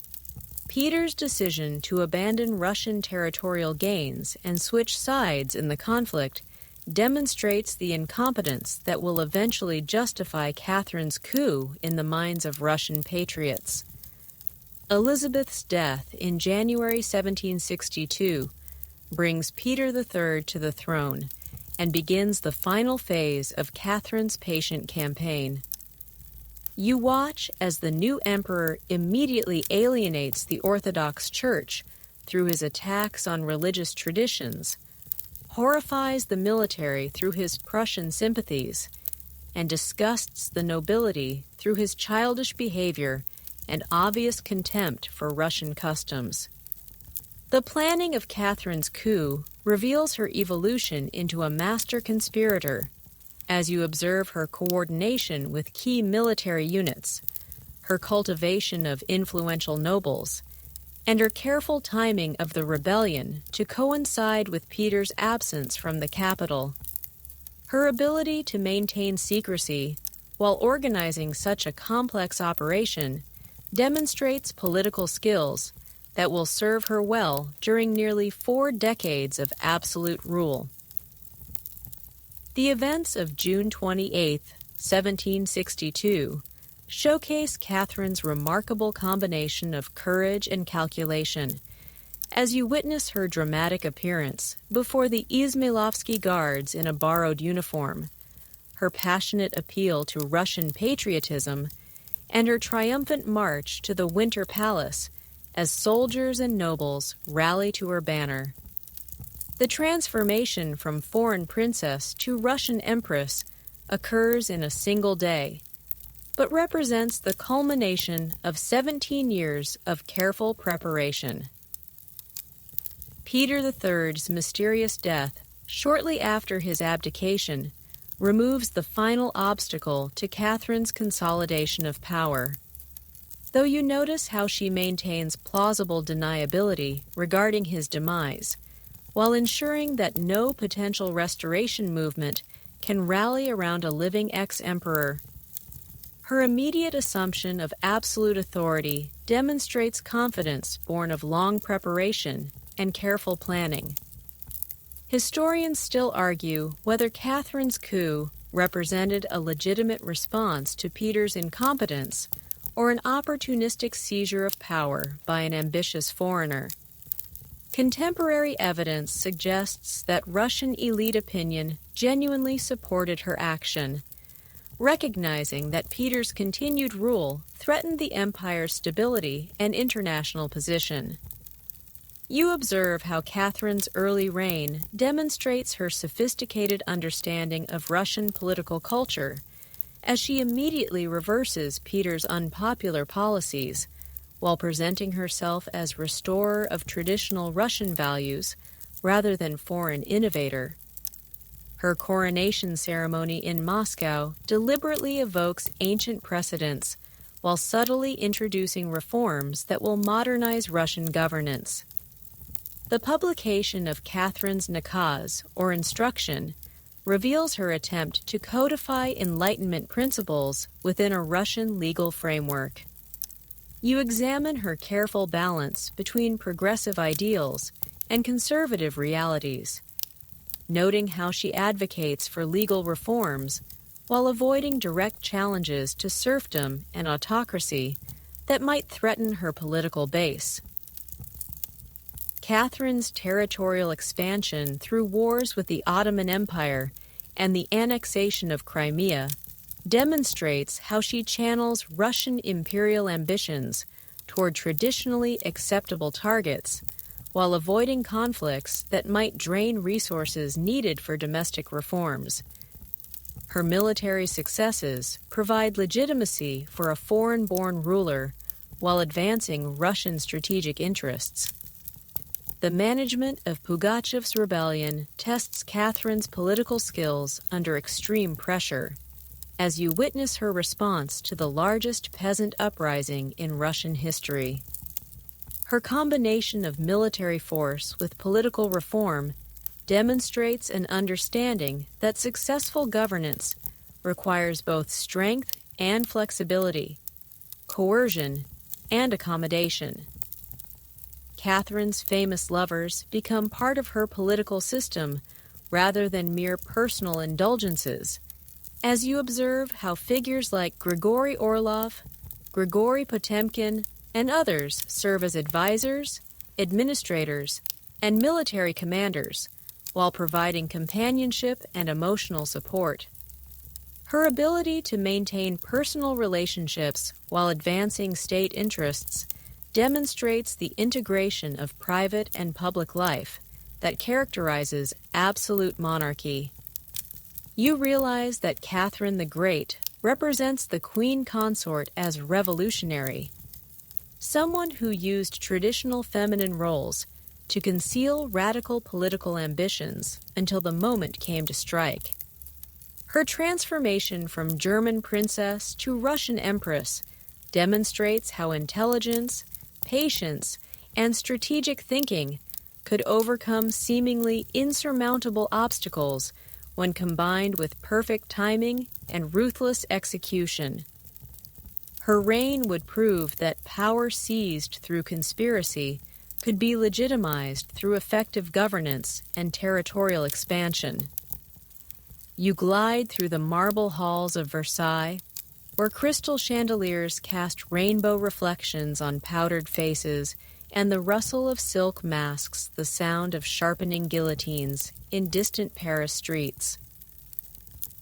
Marie Antoinette adjusts her elaborate headdress in a mirror that will soon reflect the flames of revolution, but you discover that beneath the infamous reputation for frivolity lies a woman whose political maneuvering was far more sophisticated than history often acknowledges. the 14-year-old archduchess who arrived from Vienna in 1770 brought more than just a Habsburg marriage alliance to Versailles. She carried the weight of her mother's ambitions and the burden of serving as Austria's permanent ambassador to the French court. You observe young Marie Antoinette's initial struggles with French court etiquette, her homesickness for Austrian customs, and her gradual recognition that survival at Versailles requires mastering political skills that no convent education had taught her. The delayed consummation of her marriage to the future Louis XVI creates both vulnerability and opportunity, as you witness how court gossips transform private embarrassment into public scandal, while Marie Antoinette learns to navigate the treacherous currents of palace intrigue. Her apparent frivolity during these early years masks careful observation of French political dynamics and strategic cultivation of relationships that will serve her later purposes. You discover that Marie Antoinette's infamous spending on fashion and entertainment serves multiple political functions beyond mere personal pleasure. Her patronage of French silk manufacturers and furniture makers demonstrates royal support for domestic industry, while her elaborate court ceremonies maintain the theatrical display of royal magnificence that legitimizes Bourbon authority. Her gambling losses, though genuine, also facilitate informal negotiations with court nobles who might otherwise lack access to royal favor. The birth of her children transforms Marie Antoinette from decorative consort into protective mother, whose political actions increasingly focus on securing her offspring's inheritance. You observe how maternal anxiety drives her involvement in policy decisions, foreign negotiations, and financial arrangements that appear to serve Austrian interests, but actually protect her children's future claims to French territories and revenues. Marie Antoinette's correspondence with her brother, Emperor Joseph II, reveals a sophisticated understanding of European diplomatic balance as you read her analysis of French foreign policy, her warnings about British naval power, and her recommendations for Austrian strategy during the American Revolutionary War. Her letters demonstrate political acumen that contradicts popular images of an empty-headed queen obsessed only with fashion and parties. The diamond necklace affair of 1785 showcases both Marie Antoinette's political vulnerability and her remarkable ability to survive scandal through careful crisis management. You witness her shock at discovering that her reputation has been exploited by criminals, her methodical efforts to clear her name through legal proceedings, and her recognition that public opinion has become a political force that even absolute monarchs must consider. You notice how Marie Antoinette's Austrian connections become simultaneously her greatest asset and her most dangerous liability as revolutionary tensions mount. Her access to Habsburg intelligence networks provides valuable information about European developments, but her family loyalties also expose her to charges of treason when France and Austria become enemies during the Revolutionary Wars. The early phases of the French Revolution reveal Marie Antoinette's evolution from reluctant political participant into determined counter-revolutionary strategist. You observe her initial hopes that constitutional monarchy might preserve royal authority while satisfying popular demands, followed by her growing conviction that only foreign intervention can restore traditional order and protect her family's safety. The royal family's attempted flight to Varennes in June 1791 demonstrates both Marie Antoinette's courage and her miscalculation of revolutionary dynamics. You travel alongside the disguised royal family as they flee Paris, noting how the Queen's insistence on maintaining certain comforts slows their progress, while her correspondence with Austrian commanders provides revolutionaries with evidence of treasonous foreign collaboration. Marie Antoinette's secret negotiations with moderate revolutionary leaders reveal her sophisticated understanding of factional politics within the new regime. You observe her attempts to work with constitutional monarchists like Mirabeau and Barnave, recognizing that survival requires adapting to changed circumstances while working to protect essential royal prerogatives and family interests. The Queen's relationship with Count Axel von Fersen adds a personal dimension to her political activities, as you witness how romantic attachment and political alliance interweave in ways that serve both emotional needs and strategic purposes. Fersen's position as Swedish diplomat provides cover for communications with foreign courts, while his devotion to Marie Antoinette ensures absolute loyalty during increasingly dangerous circumstances. You discover that Marie Antoinette's apparent political passivity during the revolution's radical phase actually masks intensive behind-the-scenes activity, coordinating with émigré nobles, foreign courts, and counter-revolutionary movements within France. Her encoded correspondence reveals detailed knowledge of military preparations, financial arrangements, and strategic planning that contradicts images of a helpless victim swept along by historical forces.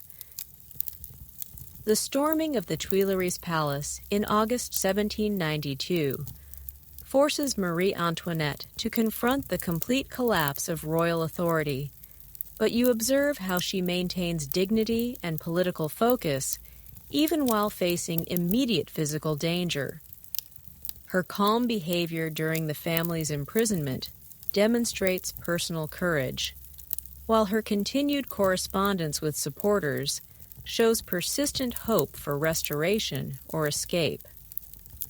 Historians still argue whether Marie Antoinette's political activities during the Revolution represented legitimate attempts to preserve constitutional order or treasonous collaboration with foreign enemies.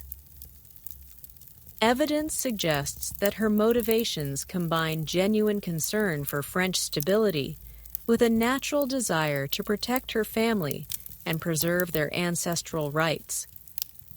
You notice how Marie Antoinette's trial before the Revolutionary Tribunal transforms her from political actor into symbolic victim as prosecutors focus more on her alleged moral corruption than her actual political activities. Her dignified responses to accusations reveal intelligence and courage that contradict revolutionary propaganda, depicting her as frivolous and incompetent. The Queen's final letters reveal a sophisticated understanding of her historical situation as you read her analysis of revolutionary dynamics, her predictions about future political developments, and her instructions for her children's education and moral development. Her testament demonstrates political wisdom gained through bitter experience with the costs of ideological extremism and popular violence. Marie Antoinette's execution in October 1793 eliminates not just a person, but a symbol, as you witness how her death represents the revolution's complete rejection of traditional monarchy and aristocratic privilege. Yet her final words and dignified behavior during execution also provide counter-revolutionary movements with a powerful martyrdom narrative that will influence European politics for decades. The posthumous reputation of Marie Antoinette demonstrates how political figures can be transformed by historical memory, as you observe how her image evolves from hated symbol of aristocratic excess to tragic victim of revolutionary violence. This transformation reflects changing attitudes toward monarchy, femininity, and political violence, rather than new evidence about her actual character or activities. You realize that Marie Antoinette represents the queen consort as political victim, someone whose foreign birth, cultural differences, and gender made her vulnerable to attack when traditional order collapsed. Yet beneath the victimization lies evidence of sophisticated political intelligence, genuine concern for her adopted country's welfare, and remarkable personal courage under extreme pressure. Her story demonstrates how even the most privileged women could become casualties when historical forces beyond individual control reshape entire civilizations. The echoes of her carriage wheels on cobblestones fade into the distance, but you sense that her legacy extends far beyond the tragic end that defines popular memory. In the political maneuvering, the maternal devotion, and the dignified resistance to revolutionary extremism. You glimpse a complex figure whose true story remains partially hidden beneath centuries of myth and propaganda. You drift through the shadowed corridors of the Ottoman imperial palace, where the scent of rosewater mingles with whispered plots, and discover a world where mothers of princes wield power that rivals sultans while remaining forever hidden behind silken veils. The harem, which Western imagination often reduces to exotic fantasy, reveals itself as the most sophisticated political institution in the Islamic world, where intelligence, patience, and strategic alliances determine who will rule the greatest empire of its age. The sound of fountain water masks conversations that reshape empires, as you observe women whose official powerlessness conceals influence that extends from the Black Sea to the Persian Gulf. These are not the passive concubines of European imagination, but political operatives whose mastery of palace intrigue often exceeds that of the grand viziers and military commanders who officially govern the Ottoman state. You enter the world of the Valide Sultan, the Sultan's mother, who stands at the apex of this feminine hierarchy. Her apartments overlook the Golden Horn, but her attention focuses on intelligence reports from across 3 continents. Through networks of former palace women, now married to provincial governors, through trusted eunuchs managing imperial estates, through daughters married into noble families, she maintains awareness of political developments that sometimes exceeds the Sultan's own knowledge. The institution of devshirme, the collection of Christian boys for conversion and elite training, creates unexpected connections between the harem and the highest levels of imperial administration.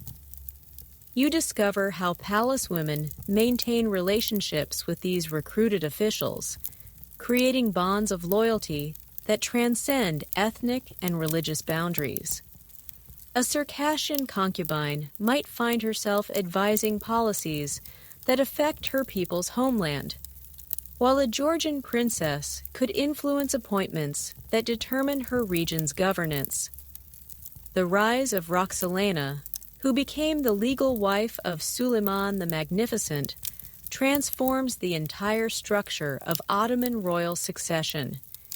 You witness her unprecedented elevation from concubine to Haseki Sultan, breaking centuries of tradition that prohibited sultans from marriage after assuming the throne.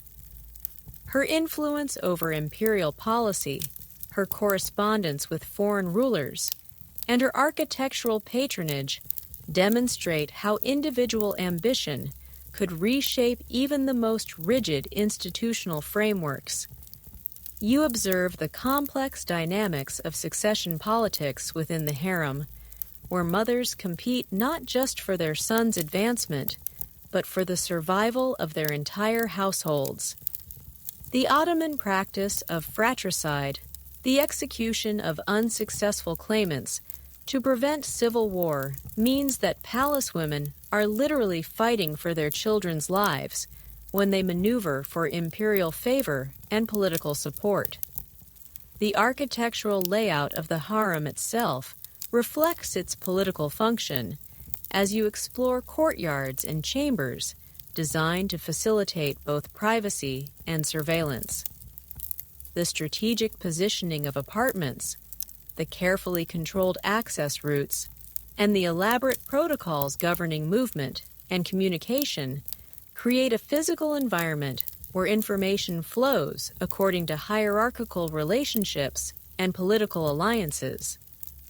Education within the harem reveals another dimension of its political significance as you discover schools where young women learn languages, literature, music, and the arts of conversation that will make them valuable diplomatic assets. These palace women often become more cosmopolitan and intellectually sophisticated than their male counterparts, their education deliberately designed to enhance their usefulness in negotiations and cultural exchanges. The economic power controlled by harem women often surprises Western observers as you examine records showing vast estates, commercial investments, and charitable foundations managed by palace women. The Valid Sultan's personal wealth frequently exceeds that of European monarchs, while her charitable activities create networks of obligation and gratitude throughout the empire's territories. You witness the harem's role in Ottoman diplomacy through the marriages of imperial daughters and sisters to provincial governors, foreign allies, and powerful nobles. These unions create kinship networks that serve imperial interests while providing the women involved with political influence in their new homes. A sultan's daughter married to the governor of Egypt becomes an unofficial ambassador for imperial policy while protecting her own interests and those of her children. The institution of the Kira Jewish women who served as intermediaries between the harem and the outside world reveals the sophisticated commercial and political connections maintained by palace women. Through these agents, harem residents engage in international trade, diplomatic correspondence, and intelligence gathering that supplements official governmental activities. Their commercial success often provides them with independent resources that enhance their political influence. Religious patronage offers another avenue for harem influence as you observe palace women founding mosques, schools, hospitals, and other institutions throughout the empire. These projects serve genuine charitable purposes while creating visible monuments to their patrons' piety and generosity. The public gratitude generated by such benefactions translates into political support that can prove crucial during succession crises or policy disputes. The Sultanate of Women period during the late 16th and early 17th centuries demonstrates the harem's potential for direct political control, as you witness a succession of powerful mothers and wives effectively ruling the empire during the reigns of weak or incompetent sultans.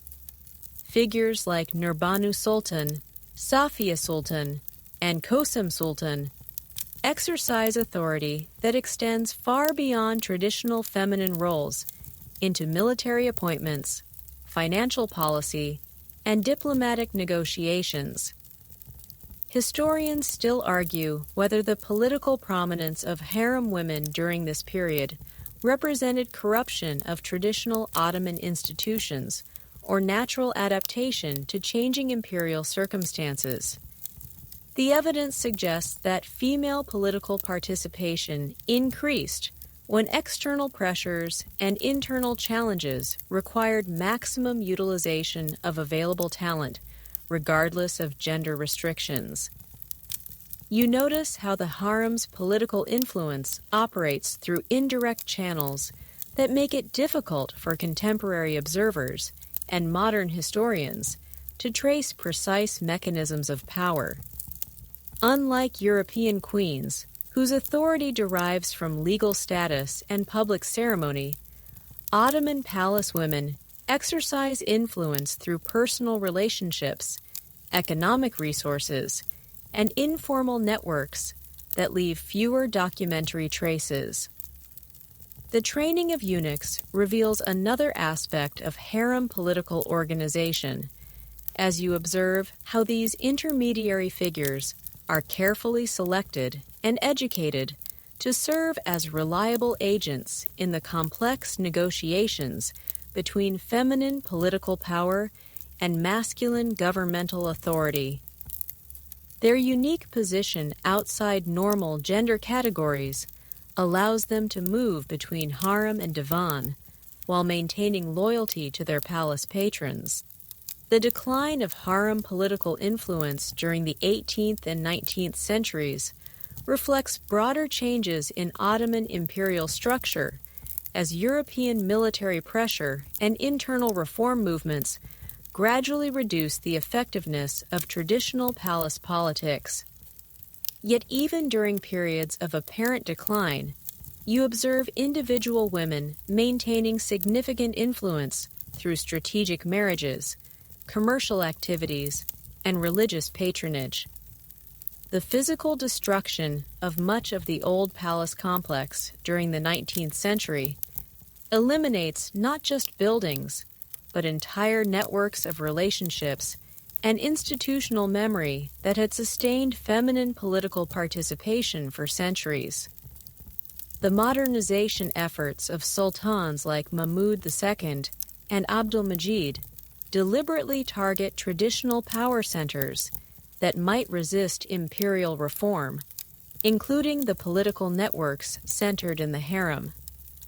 You realize that the Ottoman harem represents the ultimate expression of hidden feminine power, a political institution that operated parallel to official governmental structures while maintaining the appearance of domestic seclusion. These women ruled through influence rather than authority, through relationships rather than titles, through patience rather than force. Their story demonstrates how cultural restrictions on female political participation could be circumvented by those intelligent enough to work within traditional systems while gradually reshaping them to serve their purposes. You step through the corridors of the Louvre during the tumultuous years of the early 17th century, where the scent of incense from daily masses mingles with the metallic tang of political intrigue, and discover Marie de Medici orchestrating French foreign policy from behind a facade of maternal devotion and religious piety. The widow of Henry IV moves through these corridors with the bearing of someone who has learned to transform grief into power, regency into empire building. The assassination of Henry IV in 1610 transforms Marie from decorative Italian consort into the most powerful woman in Europe overnight. As you witness her immediate assumption of the regency for 9-year-old Louis XIX, her hands still trembling from the shock of her husband's murder sign documents that will determine France's role in the great European conflicts brewing across the continent. The blood on Parisian streets is barely dry when she's already calculating how to preserve French interests against the Habsburg encirclement that threatens to strangle her adopted homeland. You observe Marie's early struggles with the French nobility, who view her Florentine origins with suspicion that borders on xenophobia. The same aristocrats who had grudgingly accepted her as Henry's wife now question her fitness to govern France, their doubts amplified by her thick Italian accent and her apparent preference for Italian advisors. Yet you notice how she transforms these perceived weaknesses into strategic advantages, using her foreign connections to gather intelligence and her outsider status to mediate between competing French factions. The complexity of Marie's position becomes apparent as you examine her diplomatic correspondence, where maternal concern for her son's welfare interweaves with sophisticated analysis of European power balance.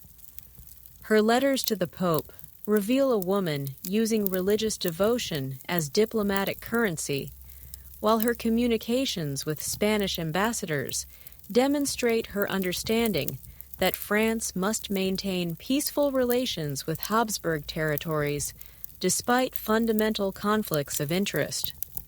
Marie's relationship with her son, Louis XIII, provides the central drama of her regency as you witness the gradual tension between maternal protection and royal independence. Her attempts to control the young king's education, his marriage negotiations, and his early policy decisions reflect genuine concern for his welfare, combined with reluctance to surrender the power that regency has provided. The psychological dynamics between protective mother and assertive son mirror the broader political struggle between traditional noble privilege and emerging royal absolutism.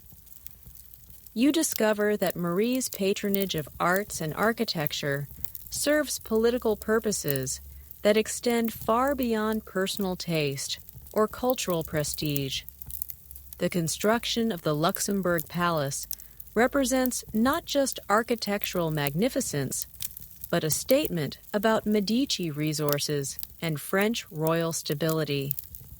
Her commissioning of Rubens' famous cycle, depicting her own life, creates visual propaganda that legitimizes her regency while celebrating Franco-Italian alliance and female political authority. The marriage negotiations for Louis XIII reveal Marie's sophisticated understanding of European diplomatic chess as you observe her maneuvering between potential alliances that could reshape continental politics. Her preference for Spanish matches reflects both her Catholic convictions and her strategic assessment that Habsburg friendship offers the best protection for French interests. Yet her willingness to consider Protestant alternatives demonstrates pragmatic flexibility when religious principle conflicts with political necessity. Marie's management of French finances during the Regency showcases her merchant family's understanding of state economics as you examine her efforts to reduce the massive debts inherited from Henry IV's reign, while funding the military preparations necessary for France's emerging role as European hegemon. Her negotiations with Italian bankers, her reforms of tax collection, and her careful management of royal expenditures demonstrate administrative competence that contradicts contemporary criticism of her supposed extravagance. The Estates General of 1614 provides Marie with an opportunity to demonstrate her political skills before a national audience, as you witness her careful orchestration of proceedings that formally ratify her regency while avoiding commitments that might limit royal authority. Her speeches to the assembled representatives reveal a woman who has mastered the rhetoric of French monarchy while maintaining the substance of her own political agenda. You observe how Marie's religious policies balance genuine Catholic conviction with the practical needs of governing a religiously divided kingdom. Her support for the Counter-Reformation, her patronage of Jesuit education, and her devotion to the Virgin Mary serve both spiritual needs and political purposes by demonstrating royal commitment to Catholic orthodoxy. Yet her careful protection of Huguenot rights under the Edict of Nantes shows understanding that religious persecution could destabilize the realm. The emergence of Cardinal Richelieu as Marie's protégé and eventual rival creates one of history's most complex political relationships, as you watch the widow regent mentor the man who will eventually exile her from France. Her initial recognition of Richelieu's abilities, her promotion of his career, and her gradual realization that his vision of royal authority threatens her own influence demonstrate both political insight and the inevitable limitations of patronage-based power. Marie's involvement in the negotiations leading to the Treaty of Loudun reveals her continued influence over French foreign policy, even as Louis XIII assumes greater personal control of governance. You witness her behind-the-scenes efforts to moderate her son's military ambitions while protecting the diplomatic relationships she has carefully cultivated during her regency years. The Day of the Dupes in 1630 represents the final confrontation between Marie's vision of shared monarchy and Richelieu's program of royal absolutism, as you observe the dramatic palace intrigue that forces Louis XIV to choose between his mother and his minister. Marie's confidence that maternal authority would triumph over ministerial advice demonstrates both her strength and her ultimate miscalculation of how completely French political culture was changing. Historians still argue whether Marie's political activities represented enlightened female governance or dangerous foreign interference in French affairs. Contemporary evidence suggests that her policies generally served French interests while advancing her own family's position, a combination that characterized most successful early modern rulers, regardless of gender. You notice how Marie's exile to the Spanish Netherlands transforms her from French political actor into European diplomatic figure, as she maintains correspondence with courts across the continent while plotting her return to influence. Her presence in Brussels creates an alternative center of French political authority that complicates Richelieu's efforts to centralize governmental control under royal authority. The irony of Marie's final years becomes apparent as you observe how the foreign connections that had made her suspect in France now provide her with resources and influence that transcend national boundaries. Her position as Dowager Queen of France, combined with her Medici inheritance and her Habsburg connections, makes her a significant figure in European politics, despite her exclusion from direct participation in French governance. Marie's death in Cologne in 1642 removes one of the last representatives of the older political order that had balanced royal authority against noble privilege and foreign influence. You witness how her funeral becomes an international event, attended by representatives from across Catholic Europe, demonstrating the respect that her political skills had earned even among those who had opposed her policies. The posthumous reputation of Marie de Medici reflects the broader historical tension between national loyalty and dynastic loyalty that characterized early modern European politics. Her defenders emphasize her devotion to French interests and her successful preservation of royal authority during a crucial transitional period, while her critics focus on her Italian origins and her alleged preference for foreign advice over French counsel.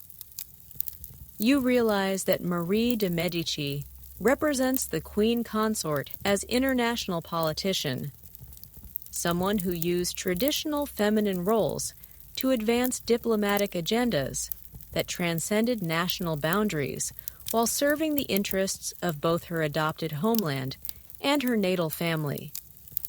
Her story demonstrates how the complex loyalties of royal marriage could create opportunities for sophisticated political maneuvering by women who understood that effective governance in early modern Europe required balancing competing obligations and multiple identities.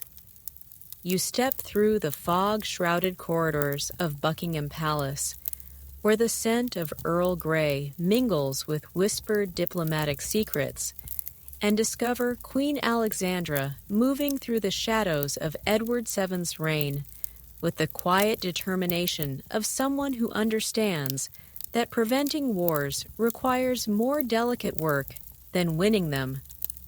Her Danish accent barely perceptible after decades in England, she glides between drawing rooms where crowned heads gather, her presence so familiar that statesmen forget she's memorizing their every word.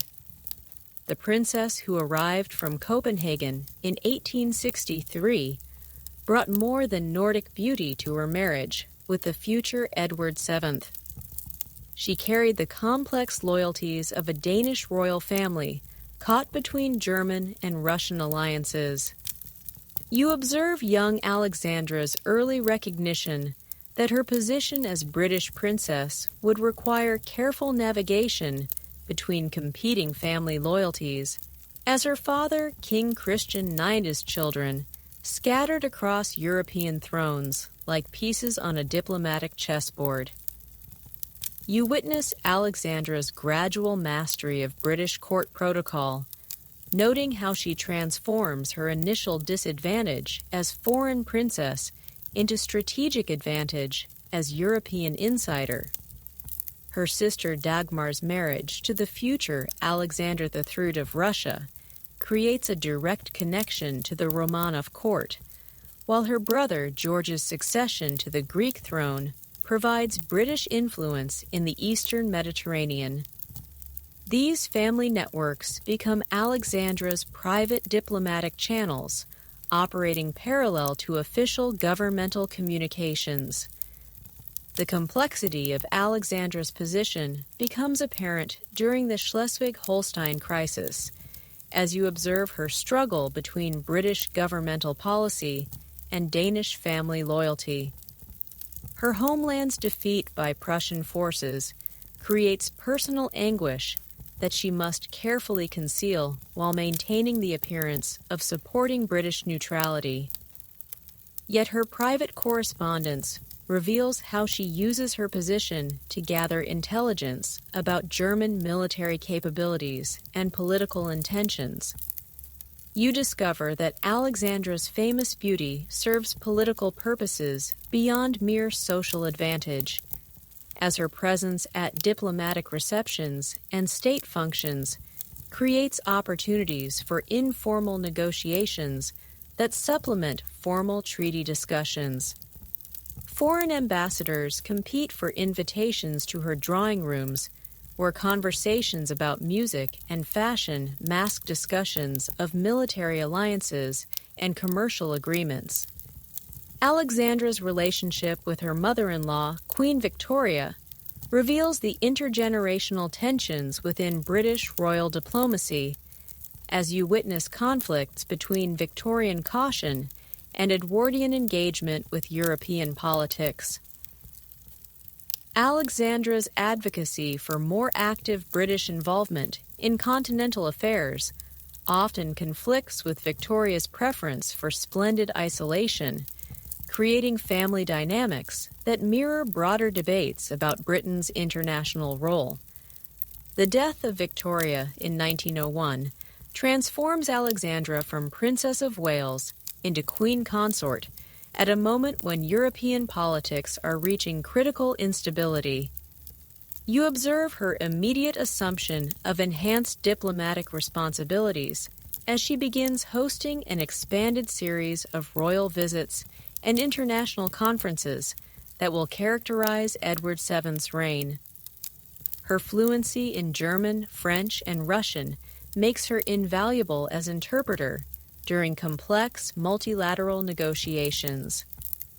You notice how Alexandra's deafness, result of childhood illness, becomes an unexpected diplomatic asset that allows her to claim misunderstanding when conversations become politically dangerous, while actually hearing everything through lip-reading skills that she carefully conceals. Foreign diplomats often speak more freely in her presence, assuming that her hearing impairment limits her political usefulness. The Entente Cordiale negotiations of 1904 showcase Alexandra's behind-the-scenes diplomatic influence as you observe her cultivation of relationships with French officials that help overcome decades of Anglo-French antagonism. Her charm offensive during state visits to Paris creates personal bonds that facilitate the formal treaty discussions, while her correspondence with French royal relatives provides unofficial channels for resolving sensitive issues. Alexandra's management of the complex family relationships among European royalty requires diplomatic skills that often exceed those of professional ambassadors.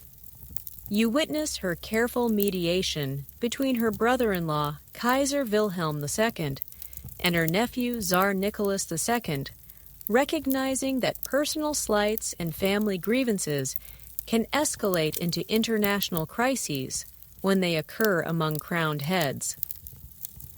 The Russo-Japanese War creates particular challenges for Alexandra's diplomatic position, as you observe her attempts to maintain British neutrality while supporting her Russian relatives against Japanese aggression.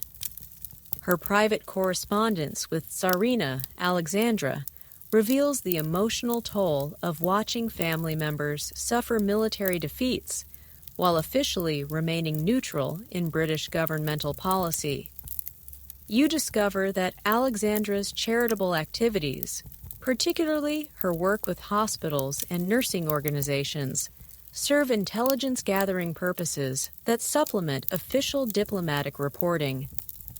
Her visits to military facilities, her conversations with wounded soldiers, and her correspondence with medical personnel provide her with information about military capabilities and morale that proves valuable during international negotiations.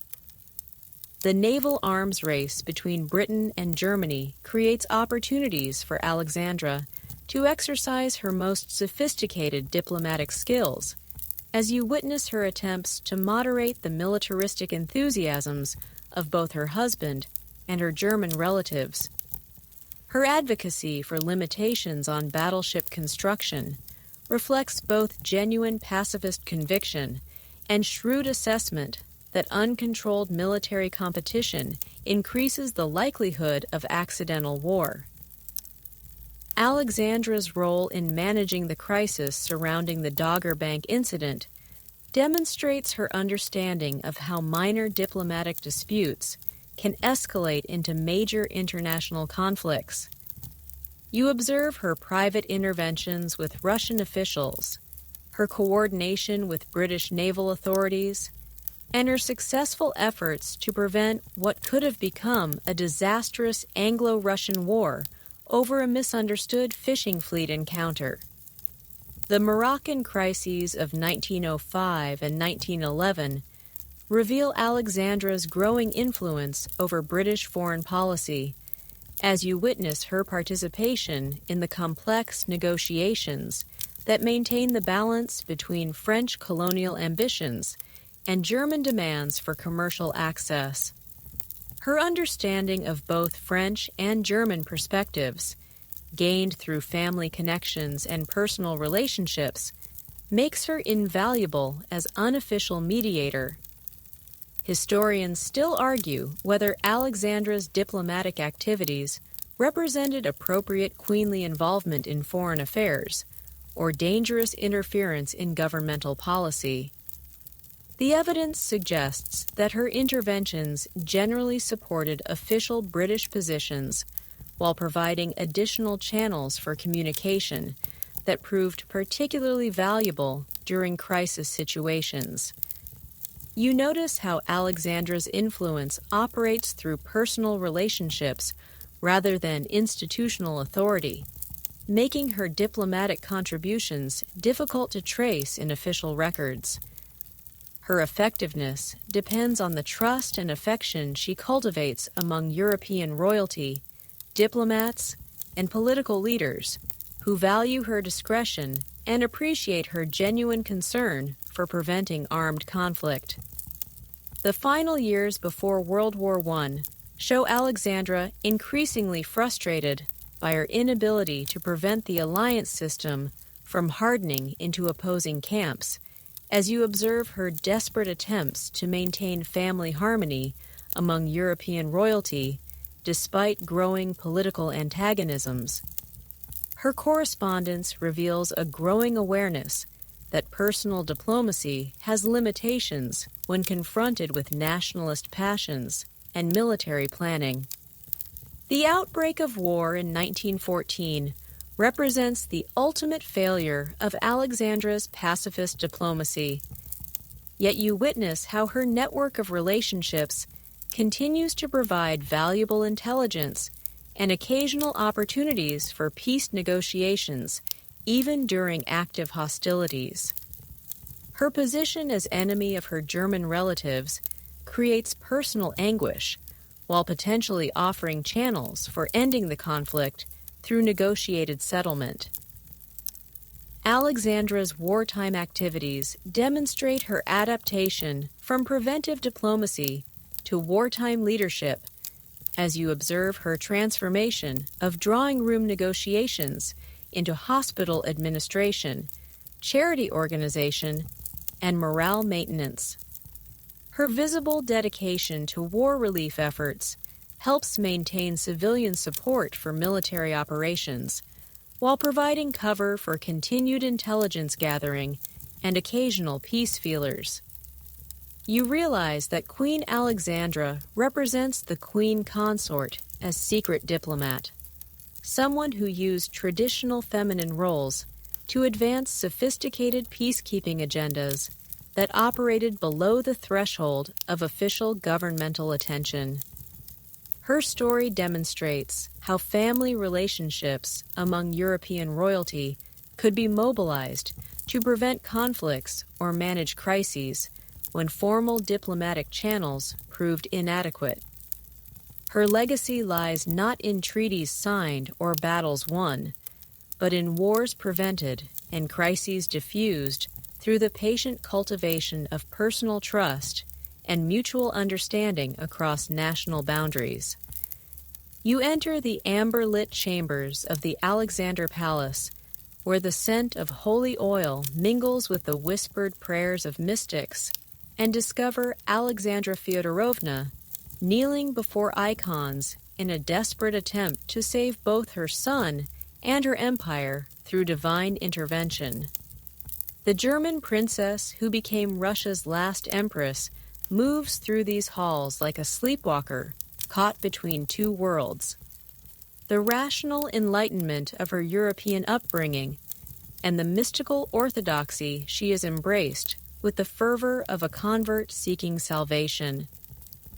The shadows lengthen across Persian carpets as you observe Alexandra's transformation from the confident young woman who captured Nicholas II's heart into the haunted figure whose influence over imperial policy will help precipitate one of history's most catastrophic revolutions. Her hands tremble not from fear, but from the desperate urgency of someone who believes that the fate of 300 years of Romanov rule depends on her ability to channel divine power through earthly intermediaries. You witness the birth of Tsarevich Alexei, the long-awaited heir whose hemophilia immediately transforms celebration into a closely guarded state secret. Alexandra's discovery of her son's condition creates the central obsession that will dominate her political activities for the remainder of her life. The bleeding episodes that could kill the future Tsar become Alexandra's private hell, driving her toward increasingly desperate searches for miraculous cures and supernatural protection. The isolation that hemophilia imposes on the imperial family serves Alexandra's temperamental preferences while creating dangerous political consequences.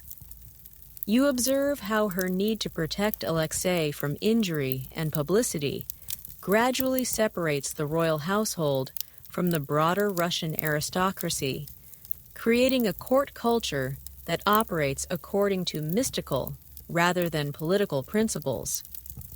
The Empress, who should be cultivating noble loyalty, instead alienates potential supporters through her apparent withdrawal from social obligations. Grigory Rasputin's appearance at court in 1907 provides Alexandra with the spiritual advisor she desperately seeks as you witness their first meeting and her immediate recognition that this Siberian peasant possesses powers that medical science cannot explain.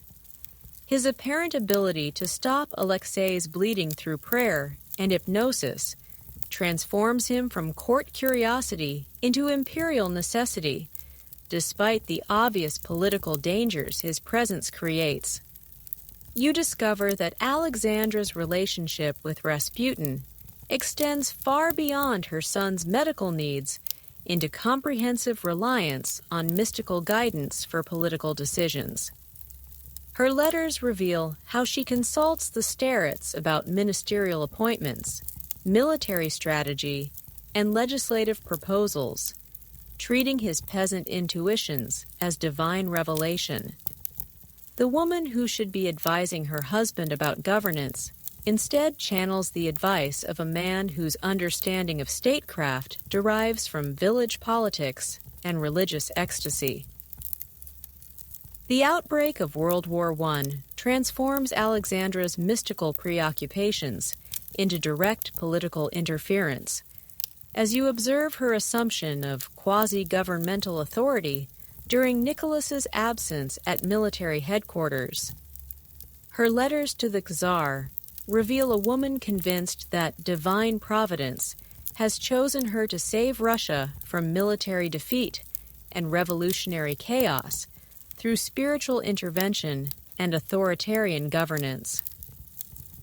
Alexandra's German birth becomes a devastating political liability during wartime, as you witness how public suspicion of her loyalty combines with resentment of Rasputin's influence to create a toxic narrative about foreign corruption of Russian imperial authority. The German woman and the peasant mystic become symbols of everything wrong with Romanov rule. Their alleged conspiracy blamed for military defeats and domestic chaos beyond their actual responsibility. You observe Alexandra's increasing isolation from Russian reality as she retreats into a world of prayer, mysticism, and conspiracy theories that bear little relationship to the political and military crises facing the empire.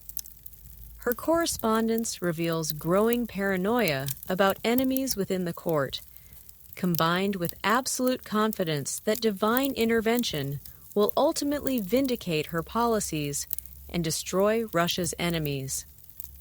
The dismissal of capable ministers like Stolypin and their replacement with Rasputin's favorites demonstrates how Alexandra's mystical politics undermines effective governance during the empire's greatest crisis. You witness her active campaigning for incompetent appointees whose only qualification is the starets' endorsement, creating a governmental system based on superstition rather than competence. Alexandra's resistance to political reform reflects both her German understanding of monarchical authority and her mystical conviction that constitutional limitations on imperial power violate divine will. You observe her arguments against the Duma's expanded authority, her opposition to ministerial responsibility, and her insistence that autocracy represents God's chosen form of government for Russia. The military disasters of 1915 and 1916 fail to shake Alexandra's confidence in mystical solutions to political problems, as you witness her increasing reliance on Rasputin's guidance, despite mounting evidence of his corrupting influence on imperial policy. Her letters reveal a woman so convinced of her spiritual mission that she cannot recognize the political catastrophe her actions are creating. Rasputin's assassination in December 1916 removes Alexandra's primary spiritual advisor, but fails to restore her connection to political reality. You observe her reaction to the murder, grief for a lost friend combined with terror about her son's medical vulnerability, while remaining oblivious to the popular celebration that greets news of the Starets' death. The February Revolution of 1917 catches Alexandra completely unprepared, as you witness her shock at discovering that the mystical protection she believed surrounded the imperial family has proven illusory. Her frantic telegrams to Nicholas reveal a woman whose understanding of revolutionary dynamics derives from prayer rather than political analysis. Alexandra's behavior during the family's captivity demonstrates both personal dignity and continued detachment from political reality. You observe her maintenance of court protocols in prison, her insistence on imperial prerogatives despite obvious powerlessness, and her persistent belief that loyal forces will restore Romanov authority through divine intervention. Historians still argue whether Alexandra's influence over Nicholas II was sufficient to make her responsible for the policies that led to imperial collapse. Evidence suggests that while she reinforced his autocratic tendencies and supported disastrous ministerial appointments, the fundamental problems facing Russia in 1917 transcended individual responsibility. You notice how Alexandra's mystical Christianity, while providing personal comfort during crisis, creates a political worldview fundamentally incompatible with modern governance.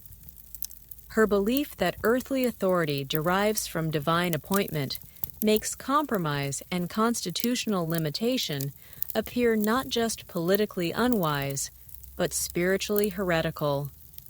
The final months of Alexandra's life reveal a woman whose spiritual convictions remain unshaken despite overwhelming evidence of their political consequences. You witness her continued prayers for imperial restoration, her maintenance of religious observances in captivity, and her apparent acceptance of martyrdom as a divinely ordained conclusion to her earthly mission. Alexandra's execution in July 1918 eliminates not just a person, but a symbol of mystical monarchy's complete incompatibility with modern political realities. Yet you observe how her death also creates a martyrdom narrative that will influence Russian political culture long after the Romanov dynasty's disappearance. The destruction of Alexandra's correspondence and personal effects represents attempts to erase evidence of how mystical politics had corrupted imperial governance, but surviving documents reveal the extent to which supernatural considerations had displaced rational policy analysis during Russia's final crisis under autocratic rule. You realize that Alexandra Fyodorovna represents the queen consort as mystical politician, someone whose genuine religious devotion and maternal desperation combine to create a political philosophy based on divine intervention rather than human agency. Her story demonstrates how personal crisis can drive individuals towards supernatural solutions that, however comforting personally, prove catastrophic when applied to governmental policy. Her tragedy lies not in malicious intent, but in the dangerous gap between spiritual conviction and political reality. You step through the corridors of Buckingham Palace in the modern era, where television cameras replace court painters and opinion polls have become more important than royal bloodlines, discovering how 20th century queens consort adapted their behind-the-scenes influence to constitutional democracy's transparent demands. The scent of fresh flowers mingles with printer's ink from newspapers that scrutinize every royal gesture as you observe women who must exercise power while appearing to have none at all. The transformation begins with Queen Mary, whose Victorian upbringing meets 20th century publicity demands in ways that reshape the monarchy's relationship with democratic society. You witness her careful cultivation of public dignity during World War I, recognizing that royal survival depends not on divine right, but on popular approval. Her visits to munitions factories and wounded soldiers represent more than charitable duty. They're calculated demonstrations of royal relevance during democracy's greatest crisis. You observe how Queen Mary's influence over George V operates through what historians call soft power, the ability to shape decisions through personal relationships and moral authority rather than formal command. Her correspondence reveals a sophisticated understanding of how constitutional monarchy must balance traditional pageantry with modern accessibility, creating a royal image that satisfies both conservative supporters and democratic critics. The abdication crisis of 1936 showcases how queens consort must navigate between personal loyalty and institutional survival, as you witness Queen Mary's agonizing position during Edward VIII's determination to marry Wallis Simpson. Her private letters reveal the conflict between maternal instinct to support her son and political wisdom that recognizes the monarchy's vulnerability to scandal during periods of international tension. Queen Elizabeth, the Queen Mother, emerges as perhaps the most politically astute royal consort of the modern era, as you observe her transformation from shy duchess into the steel-spined symbol of British resistance during World War II.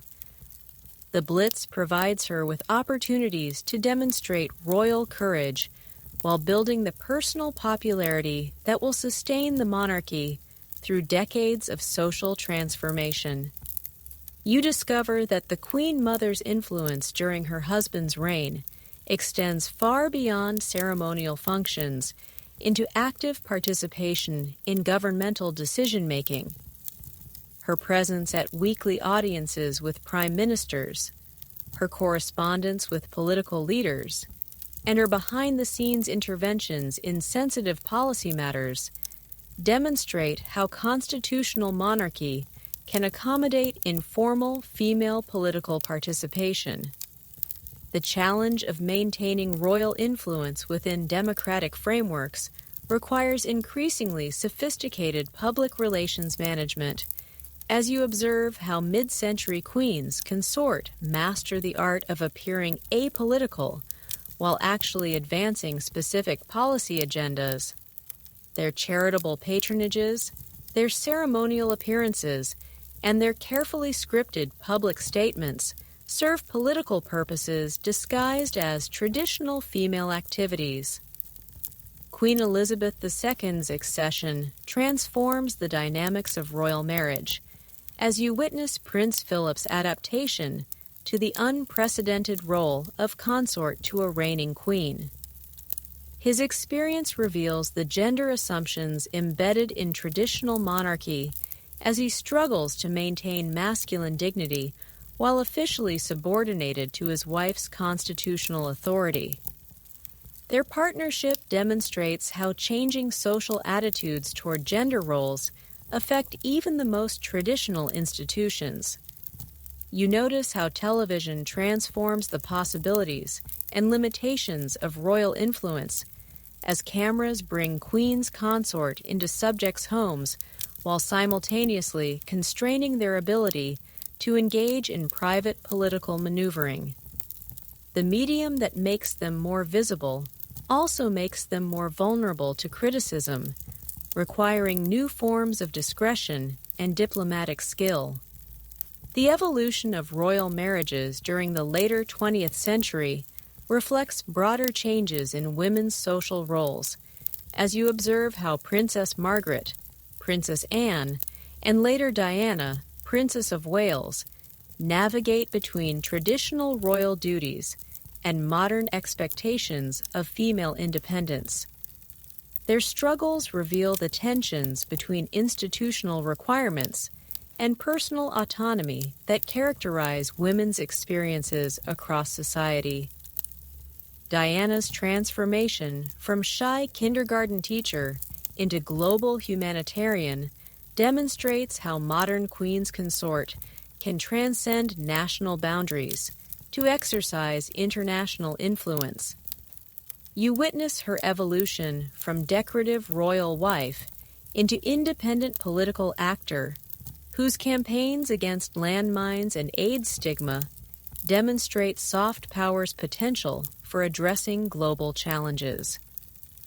The media attention surrounding Diana's marriage and divorce reveals both the opportunities and dangers facing modern royal women, as you observe how celebrity culture transforms queens, consort into entertainment figures whose personal lives become public property.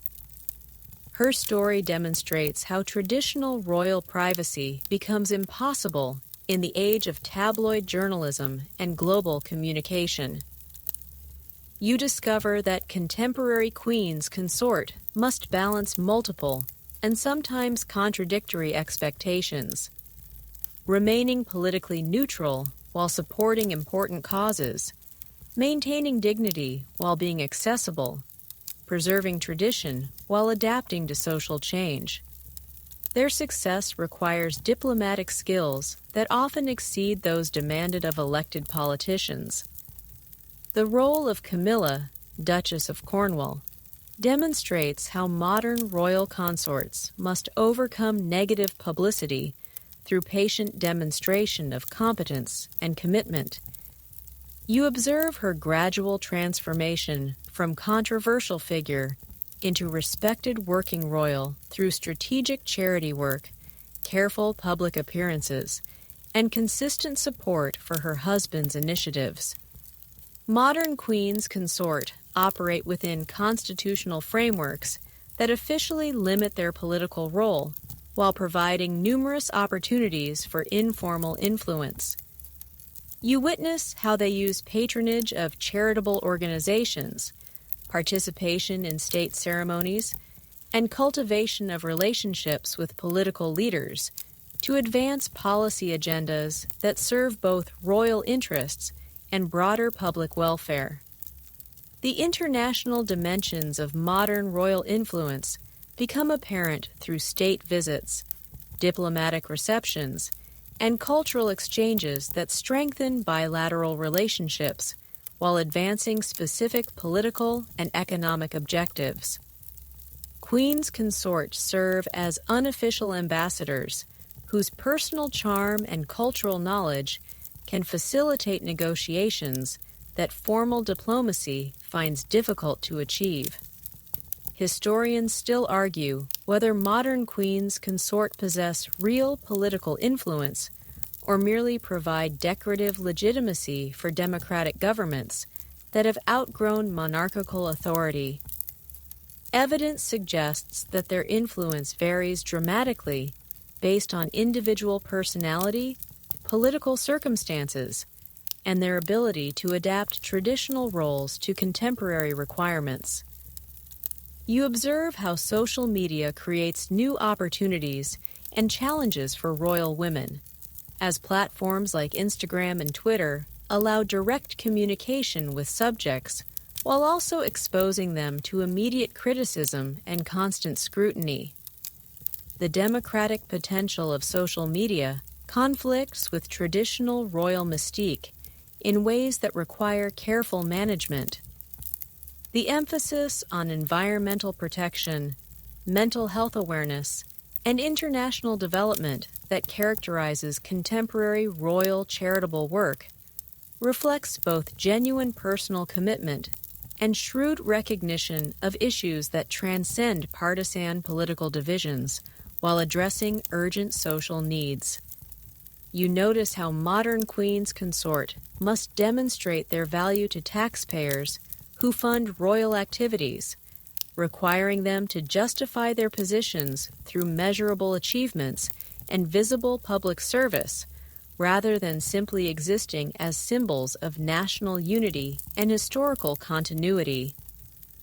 The education and professional backgrounds of recent royal consorts, from commoners' daughters to international humanitarian workers, reflect changing social expectations about meritocracy and female achievement, while also demonstrating the monarchy's adaptation to democratic values. You realize that modern queens consort represent the ultimate evolution of hidden female power as they exercise influence through soft power, moral authority, and strategic public service, while operating within constitutional frameworks that officially deny them a political role. Their story demonstrates how traditional institutions can adapt to democratic societies while preserving essential functions that elected governments cannot easily provide. Their influence may be less dramatic than their historical predecessors, but it remains significant in shaping public discourse, international relationships, and social policy within the constraints and opportunities of contemporary democratic governance. You drift through the twilight corridors of history, where the echoes of whispered commands and silent strategies still linger in the air like incense from long extinguished candles. The shadows of these remarkable women stretch across centuries, their influence rippling through time in ways that shape the very foundations of the world you inhabit today. As darkness settles over the palaces and courts where they once moved like phantoms of power, you begin to understand the profound legacy of those who ruled from behind veils, screens, and thrones that bore other names. The patterns emerge as you trace their stories across cultures and centuries, revealing universal truths about power, influence, and the human capacity to transcend official limitations through intelligence, patience, and strategic thinking. Whether in the marble halls of Byzantium or the silk-draped chambers of the Forbidden City, whether in medieval castles or modern constitutional palaces, these women discovered that true authority often flows through channels that official histories rarely record. You witness how each generation of queens consort inherited the accumulated wisdom of their predecessors while adapting to new challenges and opportunities. Eleanor of Aquitaine's diplomatic networks evolved into Catherine de Medici's correspondence, which transformed into Marie de Medici's international alliances, which eventually became the soft power diplomacy of modern royal women. The tools changed, but the fundamental understanding remained constant. Influence requires relationships, patience, and the ability to see possibilities where others see only limitations. The cost of such power becomes apparent as you consider the personal sacrifices these women made in service of their political ambitions. The loneliness of maintaining facades while keeping true thoughts hidden, the constant vigilance required to navigate courts where a single misstep could mean death or exile, the anguish of choosing between maternal instincts and political necessity. These burdens shaped their characters and constrained their choices in ways that make their achievements all the more remarkable. You observe how their religious faith, whether genuine devotion or political calculation, provided both motivation and justification for their activities. The divine sanction that legitimized their queenship also offered protection for actions that might otherwise appear presumptuous or dangerous. Their piety became armor against criticism, while their charitable works created networks of obligation and gratitude that served political purposes long after the immediate beneficiaries were forgotten. The international dimensions of their influence reveal how marriage, kinship, and personal relationships created the first truly global political networks. Long before modern communications technology, these women maintained awareness of developments across continents through family connections, religious orders, and commercial relationships that transcended national boundaries.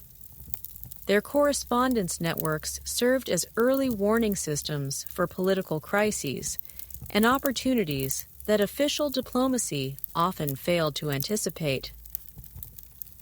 You remember how Theodora's transformation from actress to empress demonstrated that social mobility remained possible even in rigidly hierarchical societies, for those clever enough to recognize and seize their opportunities.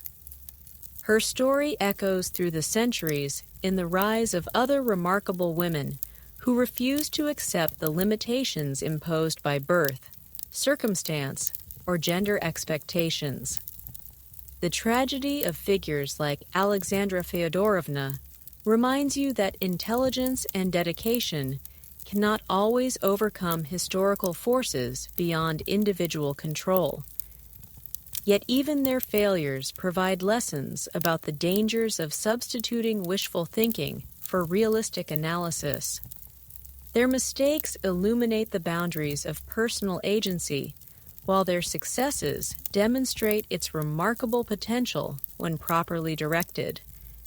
You notice how the evolution of Queen's Consort reflects broader changes in society's understanding of gender, authority, and political legitimacy. The mystical monarchy that empowered medieval queens gave way to constitutional frameworks that required different strategies and skills. Yet the fundamental challenge remained constant: how to exercise meaningful influence while officially remaining subordinate to male authority. The architectural monuments they left behind, palaces, churches, hospitals, and schools, represent more than aesthetic achievements or charitable gestures. These buildings embody their vision of how power should be exercised and what purposes it should serve. The summer palace that Cixi rebuilt, the Luxembourg Palace that Marie de Medici constructed, the hospitals that modern royal women patronize, all demonstrate how Queen's Consort used physical structures to make their influence visible and permanent. Their patronage of arts and learning created cultural legacies that often outlasted their political achievements. The troubadour culture that Eleanor of Aquitaine nurtured, the Renaissance scholarship that Isabella of Castile supported, the Enlightenment ideas that Catherine the Great promoted, these intellectual movements shaped human consciousness in ways that transcended their immediate political contexts.